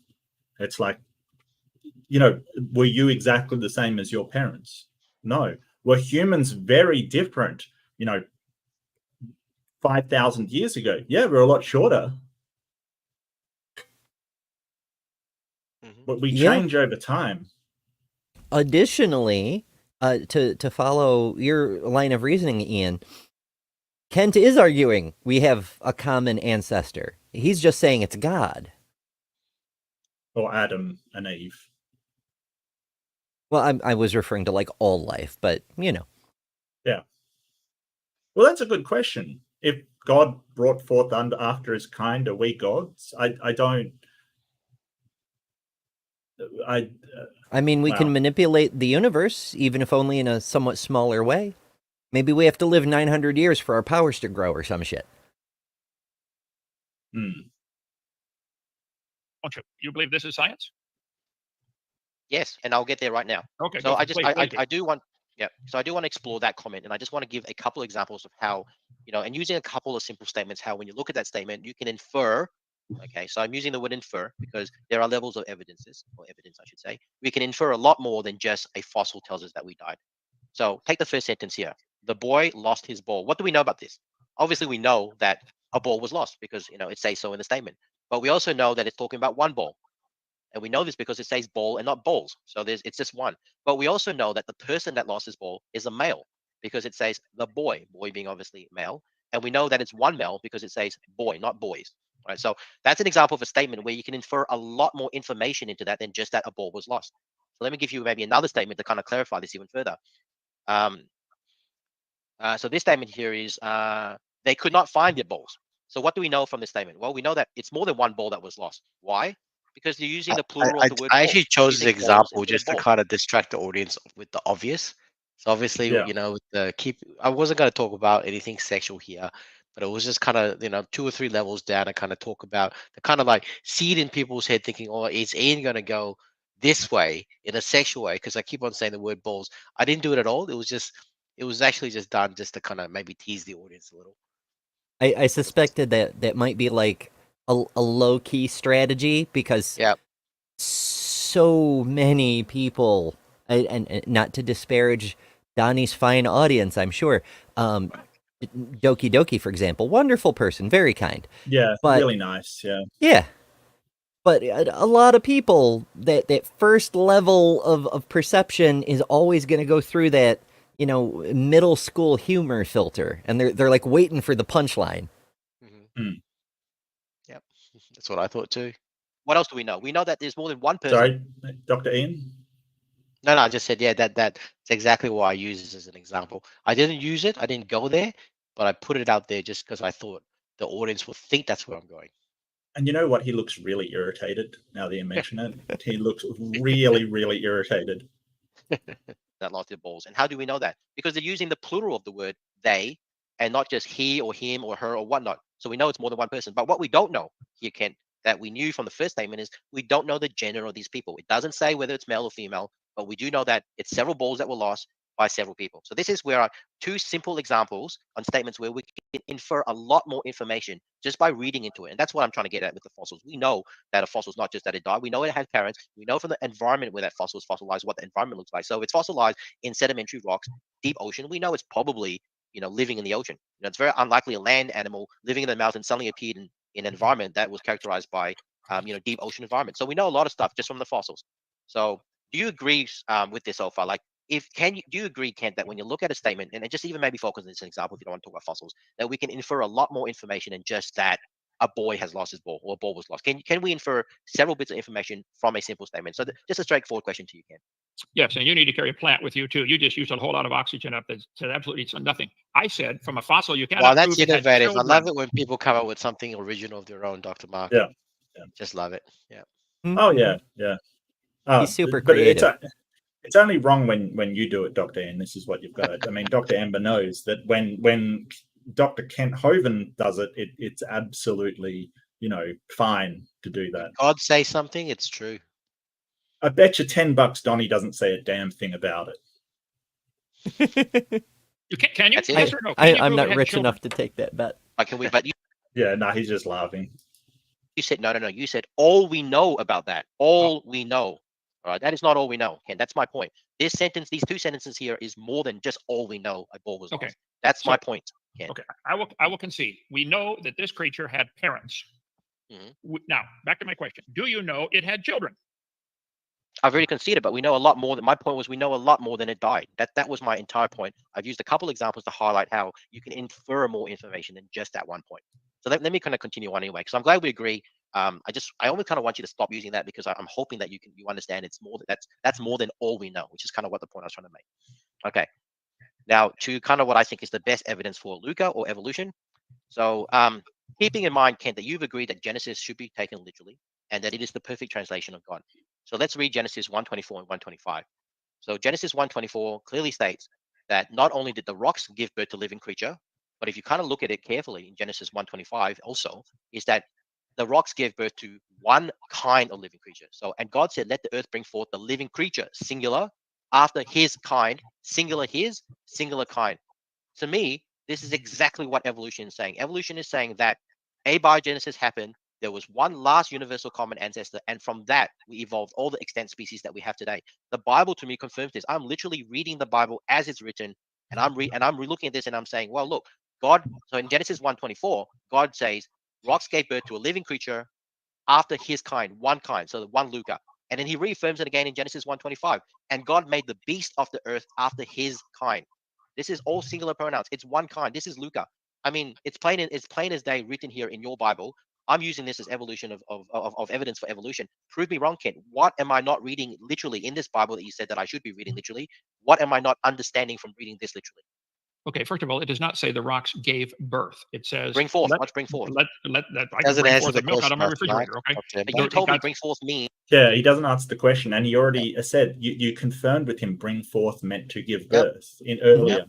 You absolutely confirmed that with him. And that was the previous slide, the whole thing around. So I try to distract him by saying, well, the reason why I'm giving these two examples is because I don't like your evidence. I don't like it when you say all we know about are fossils. But the whole point about those two examples is to highlight that, well, if we read the KJV version, the perfect translation of the Bible in English, and it's perfect, it's a perfect word of God, then we've got to read that when it says his, or when it says living creature, it means singular. Unless you're saying that there's a translation error, unless you're saying it's not perfect, unless you're saying that grammatically incorrect, or unless you concede on these points, and therefore we can have a discussion around, well, if these parts of the Bible are not correct, then what other parts of the Bible are actually not correct that you're reading into? Right. So he didn't go there, because I could have argued that point as well. But what I'm saying is, you said to read it literally, and I'm reading literally, and I'm reading the English as perfect as you're saying that it's written. It says to me that not only did the earth bring forth the living creature after his kind, which to me means the earth or rocks gave birth to a living creature, which will probably be the name of the kind, and it's one kind, because it's not creatures, it's creature, and it's not their or plural version. It's his kind. It's one word.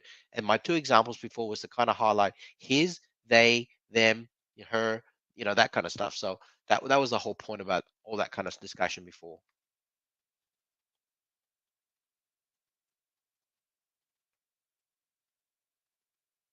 To give birth. You are really. You say a dog brings forth another dog. What, a dog? What does that mean? Does that not mean give birth? In the case of the dog, it does. And me bringing the milk out of the refrigerator, I don't give birth to the milk. No, I think God can take the earth and make it come out of the earth. Different kinds of animals. Using magic. Using God. That's what you don't want to do. God is you got the magic. You think the dirt did it by itself. You're trying to investigate how it happens. You're satisfied with magic. That's all I want to get at. You're saying God used magic. You said earlier you're trying to discover the mechanism for how it happened. Has it ever considered? Have you ever thought about maybe it didn't happen, and there is no mechanism because it didn't happen? That's not an adequate answer, and scientists do not accept magic as an answer, and we will continuously try to find what the answer is. But you are satisfied with God being the answer. In other words, you are satisfied when you don't know something that it's magic. No, scientists are not satisfied with that as an answer. Science is what we know. We do. I've said I believe God did it. I've said mine's a religion. How? I don't know, but I don't need to know. I admit it's a religion. Why don't you don't know? Oh dear. It's not a religion, because we're actually proposing mechanisms as how it happened that we test and do experiments on. Like, just wow. Wow. And he never. I love this. He never answers. No, of course he doesn't. About Luca, he always fixates on this definition of bring forth. That's all. That's his entire response. Yeah. How the rocks gave birth became alive without either. We don't know how today. That doesn't mean we don't know how later, and that doesn't mean that we should stop trying to find out how. Until then, you can keep trying to find out how. Keep trying, but until then, it's not science. It's a religion, Ian. You believe the process of learning how is science. I love learning things. I agree. I love learning things. But see, then he agrees. Just quickly, Lord of Shenaniganery for $5. Kent does demonstrate great proof of humans descending from rocks, or at least blocks, in this and every debate. Has anyone told him so? I bet a great many people have sort of pointed as Kent as a refutation of evolution, because he never actually changes or learns anything. And also, he is a blockhead. And blockhead, yeah. And the fact that his son is a blockhead too. There you go. Oh my goodness, his son is just. So as I mentioned at the top of the show, immediately before this, I was over on Skeptic Haven. debunking the Trump 2024 movie. One of the producers on that Christian nationalist piece of utter garbage is Eric fucking Hovind. That guy, he is causing so much damage, as much as he possibly can.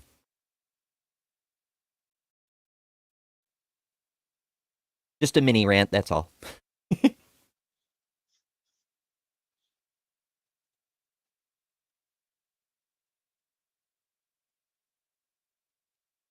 Were there blockheads on Gumby, Little Wolf? I don't Gumby know. was a long time ago. Until half the country does not believe in your stupid evolution religion. If you wish to teach it or believe it, that's fine. It's more like 40%, but even that's really disturbing. But go elsewhere in the world, Kent, where the education system isn't so bad, and you will actually find that the creationists they're in the tiny minorities. Like Australia, I think it's about 10% over here are young Earth creationists, which is still quite high. I thought it was actually quite. I don't know. I think I had looked at this before, just in preparation for a rebuttal I thought Kent would made, and I came up with a number of less than 1%. That is it that low? It was some poll that was done about 10 years ago.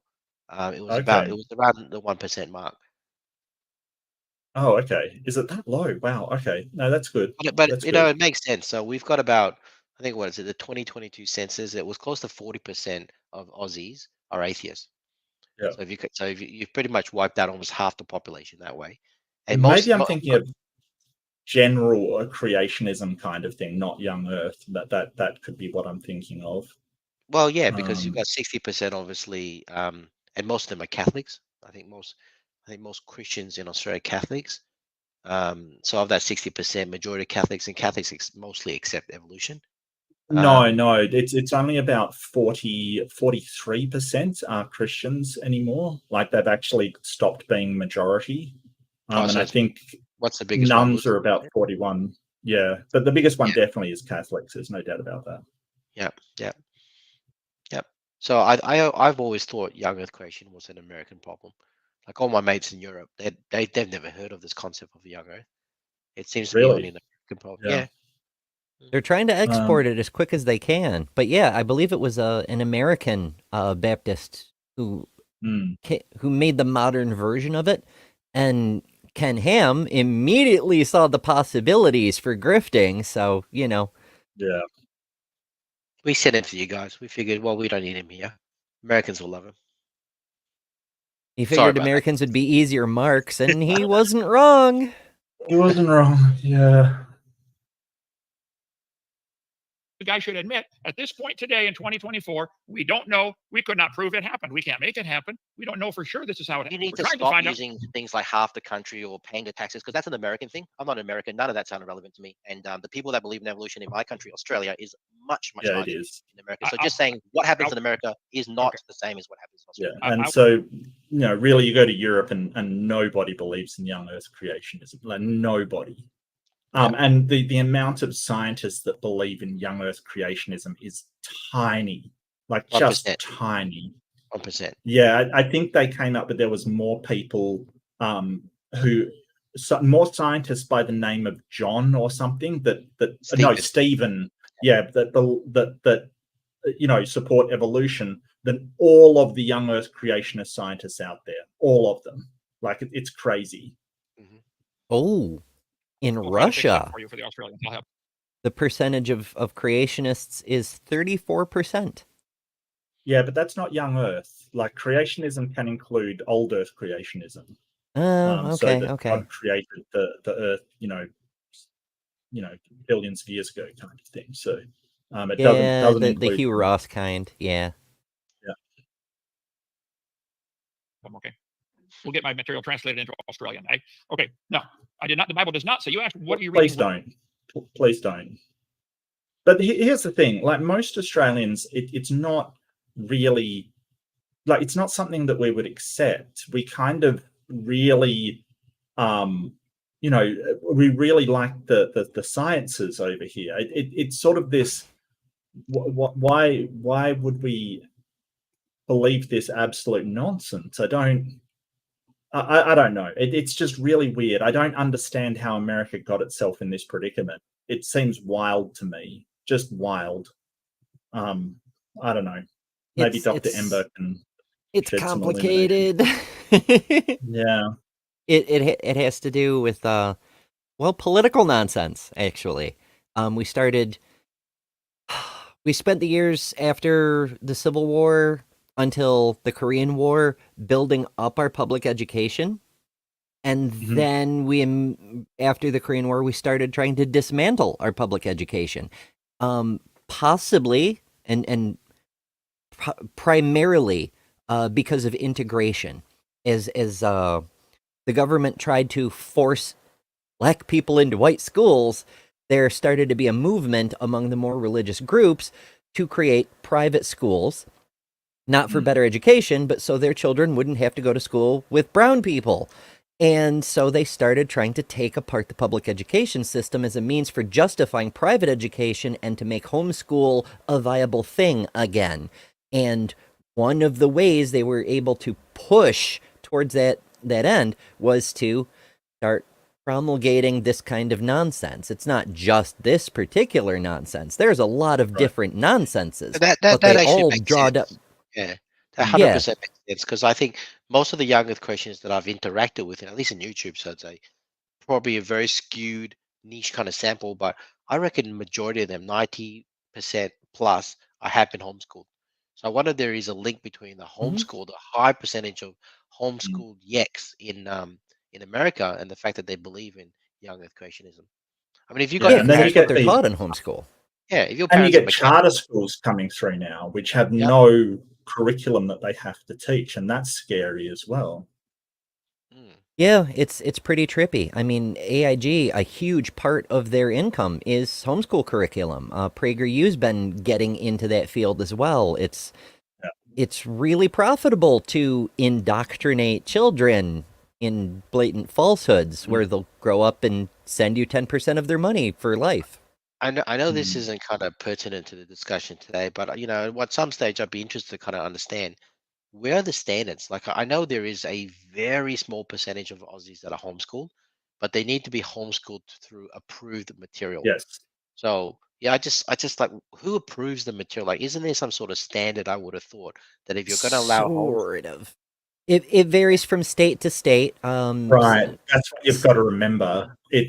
So the thing about Australia is we have the Commonwealth, right? Which is the Commonwealth was created under the monarchy, but really the Commonwealth represents all of the people together. It's basically Commonwealth, like it is the people all together. America has a lot less of that, and they're more focused on state stuff. So it doesn't. I mean, it has a federal government, but the things that we would look to the federal government to do don't get into the states. The states do sort of what they want, and like Trump is doing, he's giving more and more power to the states to do whatever they want. So if they want to set regulations for homeschooling, they do so. Whereas the Department of Education in Australia is a federal department, like it's federal, and it doesn't just go, well, you can teach whatever you want in your state. And a lot of Americans would see that as problematic, taking away their freedom, their states' rights kind of thing. Whereas in Australia, it's like, no, the Commonwealth should act in the best interests of all Australians. Australia is a lot more collectivist than America. That's the one thing I've noticed talking with all of my American friends. America is very individualist, sort of, what's the best for me? I want, to have the best life, and I want this and that. Whereas Australia, it's sort of, for all Australians. We really are very collectivist in comparison.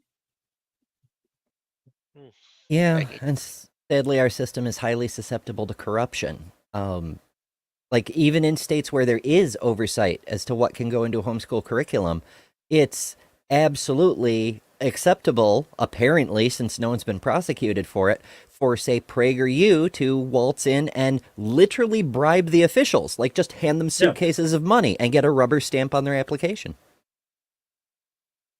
And they call it lobbying. It's not bribery, it's just lobbying, which is just bribery with extra steps, really. Yeah.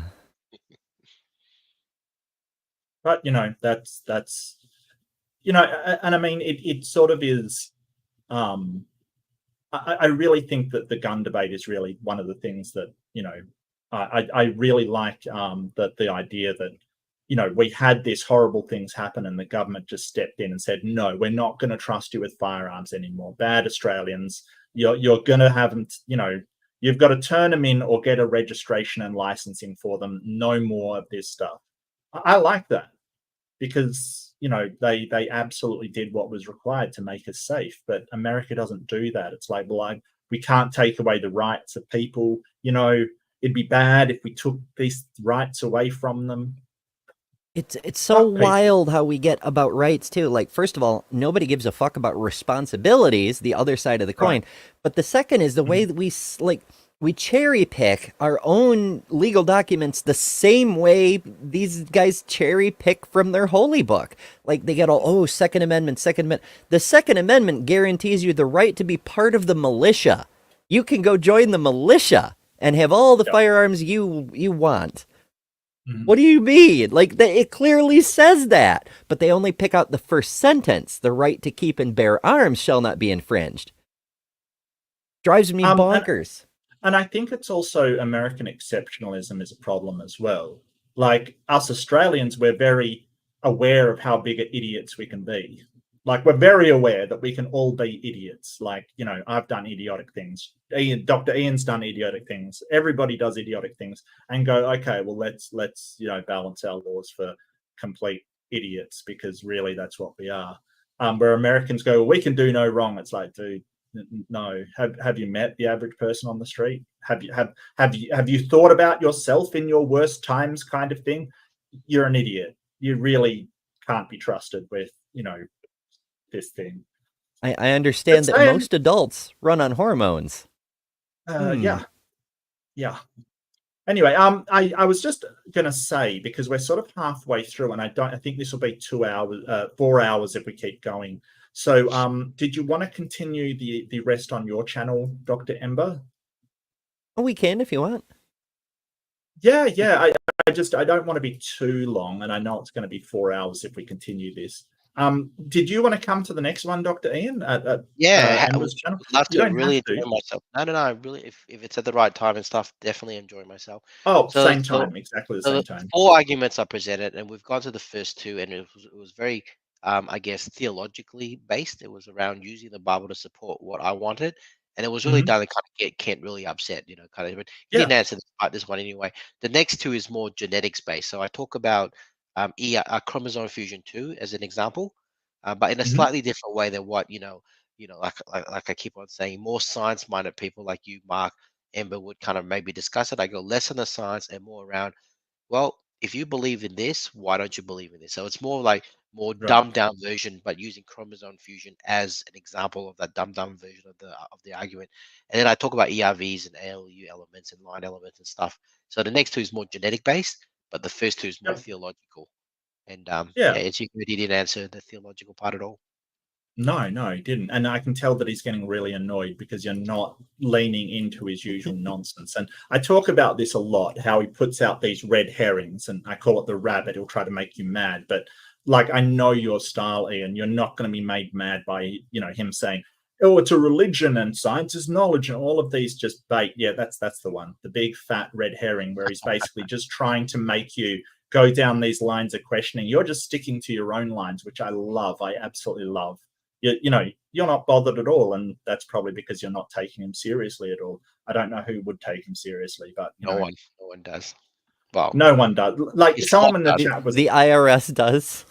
Someone in the chat are asking, like, why do you focus on his arguments, kind of thing? And it's like, because he's a lol cow. It really is funny to see him fail so badly. Like, it's just, it's really bad. Like, you know, he's not.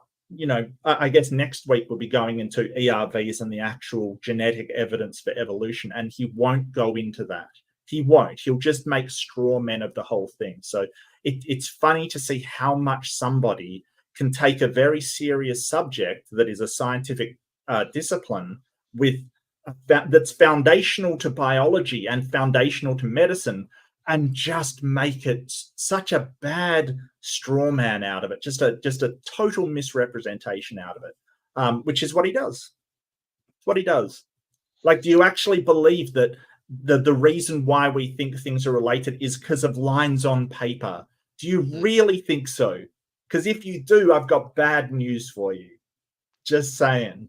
They kind of do that in religion, though.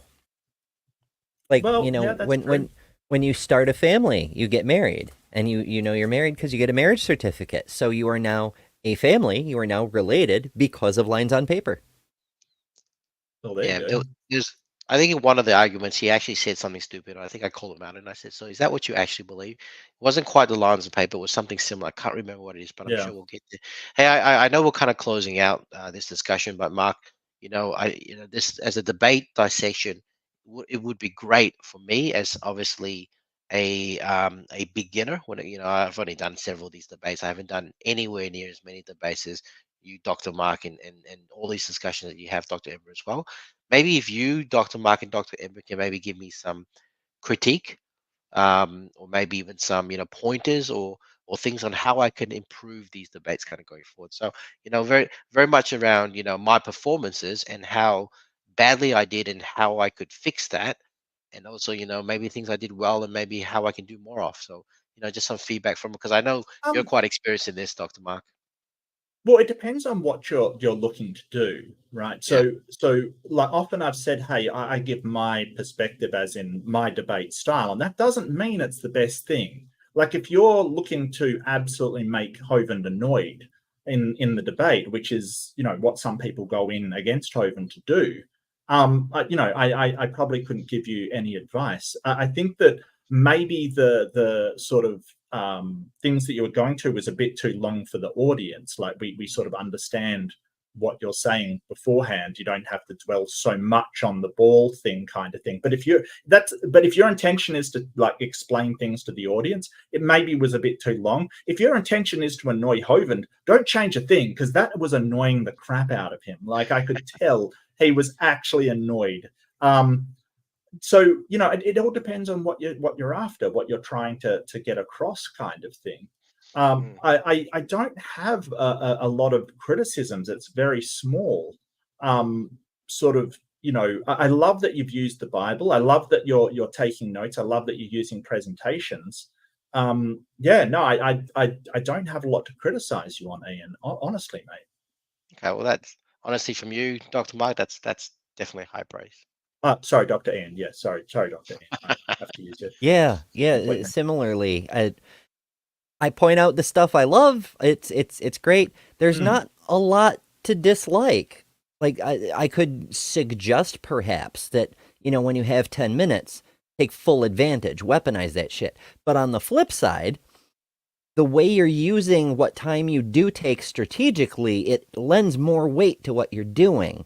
Like, if you don't need that 10 minutes, then, just because you can do a thing doesn't mean you have to, I think maybe that you might have let Hovind talk too much during your time. I know that you said it didn't bother you and he could interrupt you and stuff like that. I just think that maybe, and I'm not saying this for sure, I'm just thinking maybe it would have been better to say, hey, what's the answer to this question? And when he says some random stuff, you go, okay, you haven't answered, and then move on to the next question. Okay, you haven't answered that either. Move on to the next one. Oh, you haven't answered that either. And don't let him have time to, and go back to it. Just say, no, you didn't answer. That's your answer. You have no And you're good at that, Dr. Mark. So I've definitely. Oh, thank you, Dr. Ian. Yeah. That's yeah.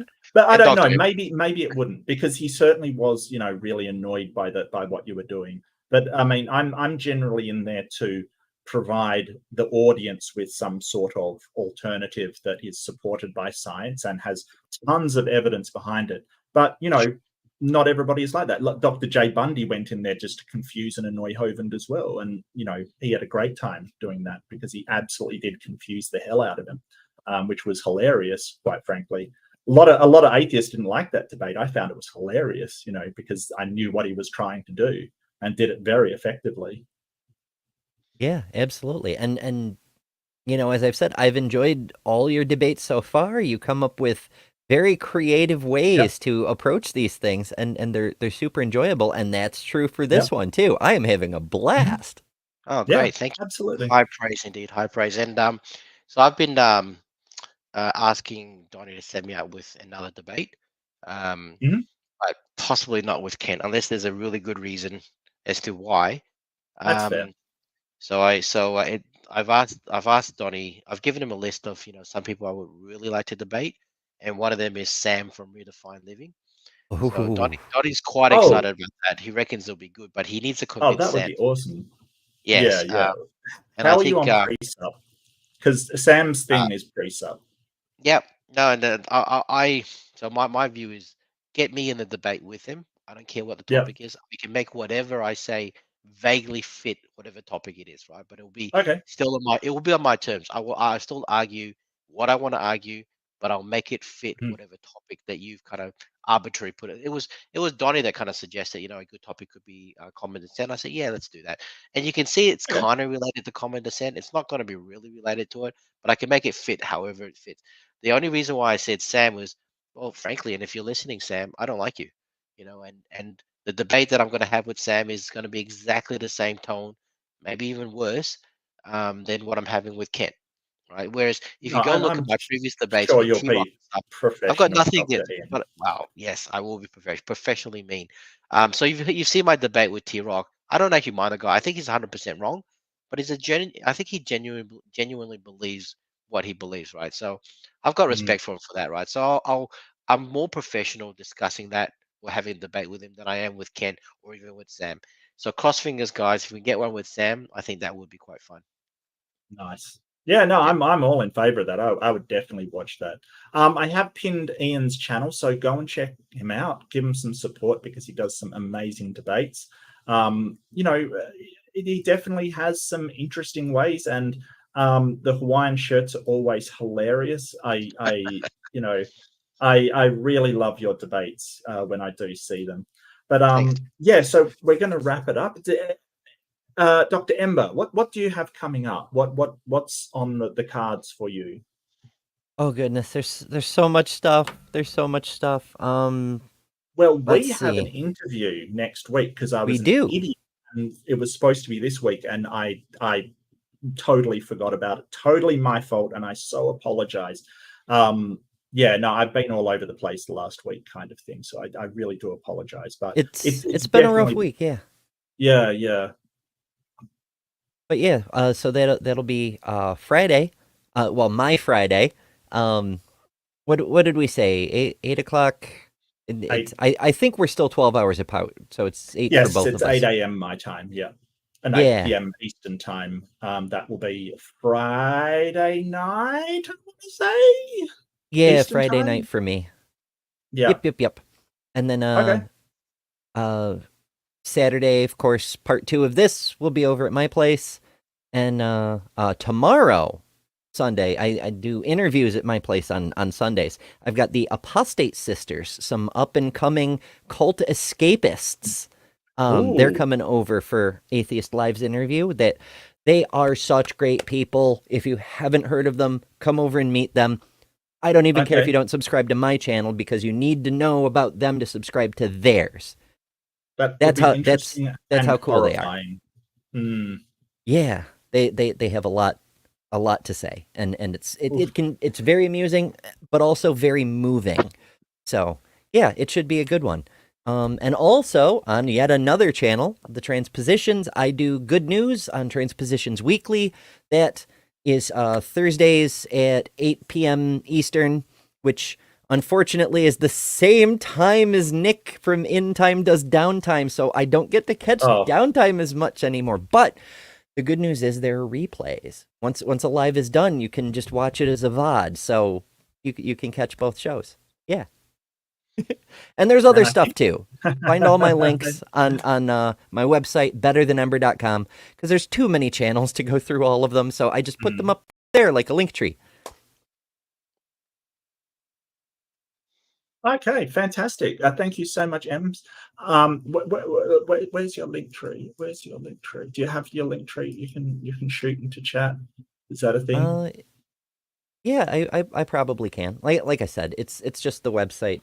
Same as my original channel name is BetterThanEmber.com, and there's more than just my links on there. By the way, I've got a list of all the skeptical creators that people might not have heard of Oh, nice. And yeah, there's also links for other stuff too, like my genetics research, a list of trans and GSM creators, a list of research pertaining to trans science, and also link to my Patreon if you feel so inclined to support all the stuff that I'm. Oh, you beat me to it with the link. I was digging around getting to it. Yeah, I'm quick. That's right. That's what she said. So yeah. Like I was saying, I do too much stuff to keep track of all of it. That's why I put that central location up there. Fantastic. Ian, what do you have anything coming up, Dr. Ian? Not really. I've got a so some of you might have seen that I did a discussion, I suppose. So basically with Donnie, he wanted to have a go at kind of maybe answering some of the points that I think he felt maybe Kent didn't answer as well. So we had a couple 2.5-hour discussion just on the chromosome fusion part, and I think that so everything. No, just on the chromosome fusion. We haven't got there yet. That's a argument. So we spent 2.5 hours there. Oh, well, when you said just points that Kent didn't answer very well, I'm like, well, that's everything. Oh no, yes, sorry, yes. No, that is literally everything. Like he never answers anything well. No, sorry, go ahead. You're right. So so we recorded that. I think that went live, and I put a copy of that. I mirrored it on my channel. Good stuff. A few days ago. But he wants to have a second part of that where we kind of go through. I think we finish off the chromosome fusion. We didn't quite finish that off, and go through ERVs and all the other. The fourth part of the argument, the more genetic lines of argument there. So I think we've tentatively scheduled that as a recording session tomorrow. So hopefully that will probably go live in the next few days after that, and I'll put that on my channel once it goes live as well. Mirror it. Cool. All right, so head over and check out Ian Chen Official, which is pinned on the top of the chat. So yeah, definitely check it out and give Ian some love, Dr. Ian some love, because Dr. Ian needs all the love. But yeah, no, I love it, Ian, and I've really enjoyed myself. So don't forget to like, subscribe, hit all the buttons. It really helps me out, and let's get a community going. This has been a lolcow special. It's been hilarious. We love to do it. But yeah, thank you so much for joining me, everybody. And I will see you next week over at Dr. Ember's channel, where we will be doing the debate review for part 2 that way. Yep. So yeah, thank you, everybody. I will see you next week. Don't forget, be kind to yourself, be kind to each other, and don't believe fake doctors on the internet. Just Except saying. Dr. Mark and Dr. Ember. Believe them. Maybe not.